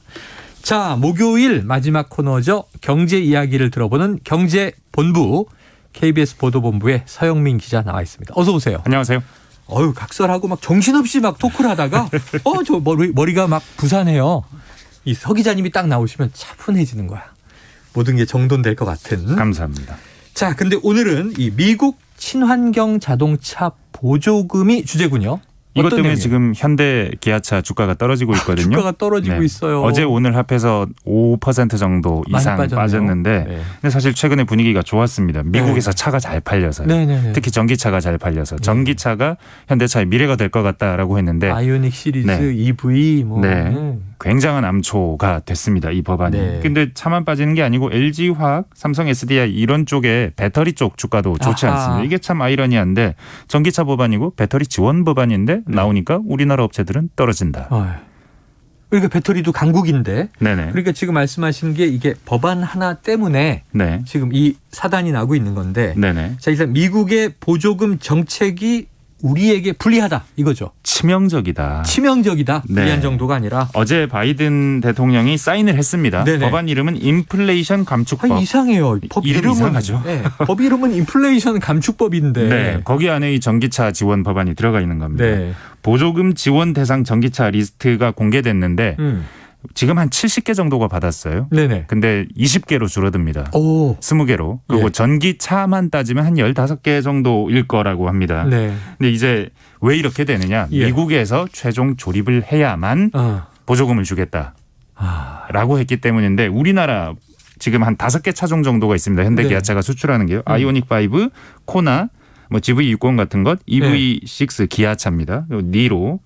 5개인데 전부 다 국내에서 만들어서 수출합니다. 이렇게 전기차도 네. 있고 수소차도 있고 그러네요. 네. 사인을 한 바로 그 순간부터 원칙적으로는 미국에서 보조금을 7,500달러를 못 받게 되는 겁니다. 지금 바로 발효되는 거예요? 네. 지금 이야. 받았었는데 미국에서 조립 안 하기 때문에 바로 못 받게 되는 건데 실제로 어떻게 될지는 조금 더 지켜봐야겠지만 일단 못 받게 되는 걸로 돼 있습니다. 법의 원칙으로는 네. 그렇다. 그리고 조립 라인 자체도 네. 조지아 전기차 공장이 2025년 완공입니다. 아, 현대차가 네. 만들고 있는데. 네. 언제 조립을 미국에서 본격적으로 하게 될지 모르는 겁니다. 예, 그러니까 인플레이션 감축법이라고 이름은 좀 이상하지만 네네. 이 내용으로는 이제 친환경차에 보조금을 많이 주는데 네. 우리 차들도 당연히 받았는데 그동안은 네. 이 새 법안은 자, 미국 영토 내에서 네. 완성차로 조립이 이루어져야만 한다. 네. 그러니까 우리는 지금 이제 조지아 공장은 2025년 3년 후에 생기는 거고 네. 지금 우리는 현대기아차는 다 국내에서 조립 완성을 해서 배에 선적해서 수출을 하는 거잖아요. 일부 이제 미국에서 좀 더 빨리 조립을 해보겠다 하는 차종도 있는데 네네. 가장 중요한 차가 아이오닉 5입니다. 네네. 지금 이게 올 초에 올해 한 15,000대 정도 미국에서 팔렸습니다. 예. 굉장히 선풍적인 인기를 끌었는데 맞아요. 근데 이 차가 한 4만 달러 정도거든요. MSRP라고 합니다. 미국은. 네. 이게 세전 금액 정도로 이해하시면 되는데 근데 이 4만 달러 정도인데 경쟁차가 이건 조선일보가 예를 드는 네네네. 건데 포드의 머스탱 마하 2 이게 44,000달러입니다. 예. 그 둘 다 보조금 주기 전에. 근데 지금까지는 똑같지만 근데 이제부터 못 받거든요. 네네. 못 받게 되면 원래는 그 아이오닉 5가 한 500만 원 넘게 쌌는데 예. 이 보조금으로 인해서 450만 원 비싸집니다. 아이고야. 네. 이거는 엄청나네요. 가격 경쟁력이 있다가 완전히 네네네. 없어지는 것이어서 굉장히 치명적인 야, 결과를. 치명적이라는 이유가 금액을 네. 들으니까 확 네. 와닿습니다. 게다가 500만 원 쌌는데 450만 원이 비싸진다. 테슬라랑 GM한테 좀 안 좋았던 조항이 하나 있었는데 이게 20만 대 이상 전기차를 팔았다면 너는 이제 지원해 줄 필요가 없는 기업. 그래서 뺐어요 지금까지. 예. 그래서 테슬라는 이미 몇 년 전에 보조금을 못 받는 회사였는데 네. 이번에 20만 대 규정까지 빼서 그래서 이제 내년부터는 이제 테슬라가 보조금을 받을 수 있습니다. 싹쓸이를 하겠죠. 야. GM도 볼트 팔고 있는데 여기도 다시 또 보조금 받을 수 있으니 여러모로 악재입니다. 야, 이거 너무 좀 이 보호 장벽이 네. 세지는 거 아닌가. 네. 이 와중에 청취자 0013님. 자, 5월에 우리나라에 와서 얻을 것 다 얻어간 바이든. 매운망덕이네요. 자, 이게 그렇죠. 이 대통령 취임하고 한 열흘 만에 와서 반도체 공장 가고. 맞습니다. 우리 기술 동맹 얘기했는데. 삼성전자가 공장도 짓기로 했고요. 미국에. 자, 이 와중에 또 8548님은요. 서 기자님 목소리 너무 좋네요. 본질과 좀 동떨어진 의견이죠. 감사합니다. 제가 가지고 있는 주식만 왜 이렇게 떨어지는지 정말 속상해요. 근데 지금까지 많이 올랐어요, 현대차가. 근데 우리나라도 다른 나라 차 보조금 안 줘야 되는 거 아닌가요? 얘기하셨는데 이 의견 어떻게 생각하십니까? 요 얘기 조금 이따가 할까요? 그래요? 뭐 안 그래도 할 말이 있습니다. 요거 관련해서. 근데 자, 1918님은 이거 WTO에 제소하면 안 되나요? 이런 의견 주셨는데. 그것도 가능성 있습니다. 좋아요. 네. 자, 지금 이렇게 이제 결정적인 문제. 네. 근데 끝이 아니라면서요. 네, 배터리 규제가 또 들어갑니다. 내년 이후부터 들어가는 배터리 규제가 뭐냐면 주요 부품이 미국산이어야 됩니다. 그리고 부품만 미국산이어야 되는 게 아니고 들어가는 광물, 리튬 이온, 코발트 이런 것 들어가지 않습니까? 네네. 이것도 미국산 혹은 북미 대륙산인 걸 규제한다는 겁니다. 그게 미국에서 많이 안 나고 대체로 러시아와 맞습니다. 남미에서 많이 나는 거 아니에요? 지금 배터리 시장은 중국이 장악하고 있는데 그 원재료 광물은 한 7, 80%도 역시 중국이 장악하고 있는데 네네. 이게 남미 공장들 아니면 중국 공장들 이런 데서 나오는 거거든요. 네. 리튬을 가지고 수산화 리튬으로 만드는 예, 뭐 이런 예. 과정들 이게 다 중국산 위주로 지금 전기차 시장이 편성돼 있는데 이걸 틀을 완전히 바꿔버리고 중국을 밀어내겠다 이런 그 법안인 전기차 겁니다. 시장에서 중국을 완전히 밀어내겠다. 네. 뭐 이게 그 광물 자원이라든가 네. 애초에 이제 원자재들이 뭐 미국에서 많이 난다면 모를까. 네. 지금은 또 그렇지도 않은데 미국이나 북미산 재료를 써라. 근데 왜 이러는 거예요? 왜? 이게 일단 전기차가 좀 더 탈만한 가격이 되게 만드는 네네. 그러니까 이 지원 법안에 기준이 있습니다. 우리나라처럼 승용차는 5만 5천 달러 이하여야 적용이 되고 예. SUV도 8만 달러 이하여야 보조금을 받을 수 있다. 네네네. 싼 차를 더 많이 만들어라 네네네네. 이겁니다. 일단 그거 고급차보다는. 하나. 중국을 이제 차는 사실은 미국이 굉장히 중요한 산업이거든요. 그렇죠. 미국에 남아있는 산업은 차, 음식, 헬스케어 요 3개 정도밖에 없습니다. 그래요. 근데 이 중요한 산업을 중국에게 뺏길 수 없다. 어떻게 하면 안 뺏기느냐. 아예 중국이 진입을 못하게 만들면 되지. 네네. 라는 아이디어가 들어가 있는 법안입니다. 예. 근데 이게 여러 방면에서 단순히 보조금을 전기차 주는 이것만 사인한 게 아닙니다. 아까 법안 이름이 이상하다고 했잖아요. 네네네. 이게 사실은 바이든의 핵심 경제 공약이 이번에 2년 만에 실현이 된 겁니다. 가장 중요한 공약입니다. 이게 네네. 그 건강보험을 좀 더 누수가 없게 만들면서 싸게 만든다. 이게 사실은 인플레를 상당히 잡을 것이다. 왜냐하면 그 건강보험 약제 가격 같은 것들 처방전 약제 가격을 매우 낮춰주는 법안이거든요. 네네네. 소비자 부담이 낮아집니다. 아하. 여기서 인플레를 낮추는 법안, 그 기후 변화에 대응하는 적극적인 미국의 역할 네. 이걸 강조하는 그러니까 바이든이 진짜 하고 싶은 경제 공약이 요 2가지거든요. 요걸 하겠다는 겁니다. 지금. 그래서 야, 네. 이게 재밌는 흐름이 있는 게 네. 오바마 케어가 그런 거였는데 네. 트럼프가 완전히 막았잖아요. 맞습니다. 근데 그거 다시 좀 부활시키겠다 이런 네. 의도하고 파리 기후 협약을 민주당 정부는 중요하게 생각했는데 네. 트럼프 전 대통령이 또 이 파리 기후 협약 탈퇴해버리지 않았습니까? 맞습니다. 그럼 이제 바이든이 당선돼서 첫 번째로 사인한 게 파리 기후 협약에 재가입한다. 네. 자, 그럼 요게 지금 들어있다. 이 모든 것들을 핵심이다. 근데 미국적이지 않은 측면이 분명히 있는 것이 지금 다 개입하는 겁니다. 산업에, 시장에. 미국은 안 이런 나라거든요. 네. 그렇기 때문에 매우 미국적이지 않은 방식으로 중국에 대응하는 과정에서 기후변화에 대응하는 과정에서 미국 정부가 바뀌고 있는 굉장히 중요한 흐름 위에 있는 바로 그 법안이 우리나라를 이렇게 힘들게 하는 아니 겁니다. 근데 우리가 그래도 네. 동맹이고 네. 지금 우리 윤석열 대통령 말이죠. 지금 어제도 그런 얘기를 했어요. 지금 네. 한미 관계를 재건했다 이런 표현도 썼고 네.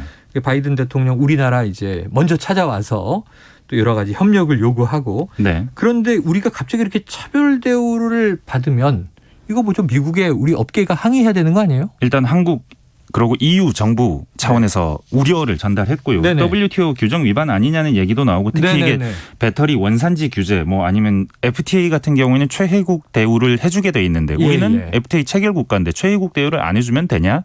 이런 차원에서 문제 제기가 있을 수는 있습니다.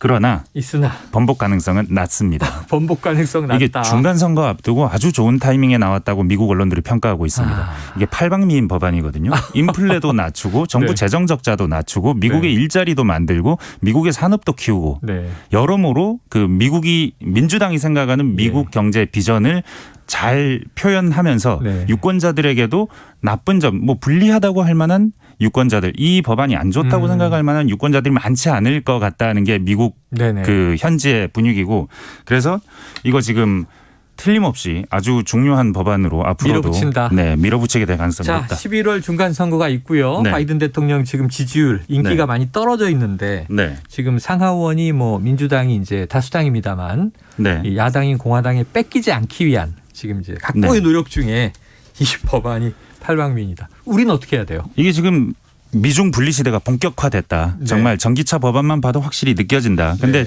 지금 우리 리튬 이온 중심 우리는 배터리 가고 있는데 이게 네네. 선진적인 배터리라고. 근데 인산철 배터리라고 더 싸고 무겁지만 싸고 그 잘 구할 수 있는 게 있어요. 근데 미국이 배터리 소재까지 규제하고 있는데 그렇죠. 희귀한 소재는 중국이 거의 다 가지고 있어요. 예. 그러니까 앞으로는 인산철 배터리 쪽 시장이 커질 수 있다라는 게 오히려. 워싱턴 포스트나 뉴욕 타임즈 쪽 얘기입니다. 그렇게 된다면 우리나라 배터리 전략 인산철은 안 좋은 배터리라고 했는데 이게 제도 때문에 각광받을 수 있는 것. 다른 하나는 우리나라 내부의 전기차 보조금은 어떻게 해야 되냐. 특히 버스. 네네. 시내버스 보면 중국산 요즘 그렇죠, 많습니다. 그렇죠. 작년에 130대쯤 팔리다가 10배 가까이 늘었어요. 네. 그러면서 우리나라 전기버스 점유율 50%입니다. 이거를 우리는 지금까지 해외선이라고 차별하지 않았는데 미국 봐라. 그렇게 계속 가도 되겠느냐 하는 생각을 할 수도 있습니다. 알겠습니다. 걱정이 커집니다. 우리의 전략도 든든하게 대비해야 되겠죠. 오늘 경제본부 KBS 보도본부의 서영민 기자였습니다. 고맙습니다. 감사합니다. 자, 오늘 여기까지고요. 편의점 상품권 받으실 분 3313-0270-9640-9080님입니다. 자, 저는 내일 금요일 낮 12시 20분에 다시 찾아뵙겠습니다. 오늘도 청취해 주신 여러분 고맙습니다.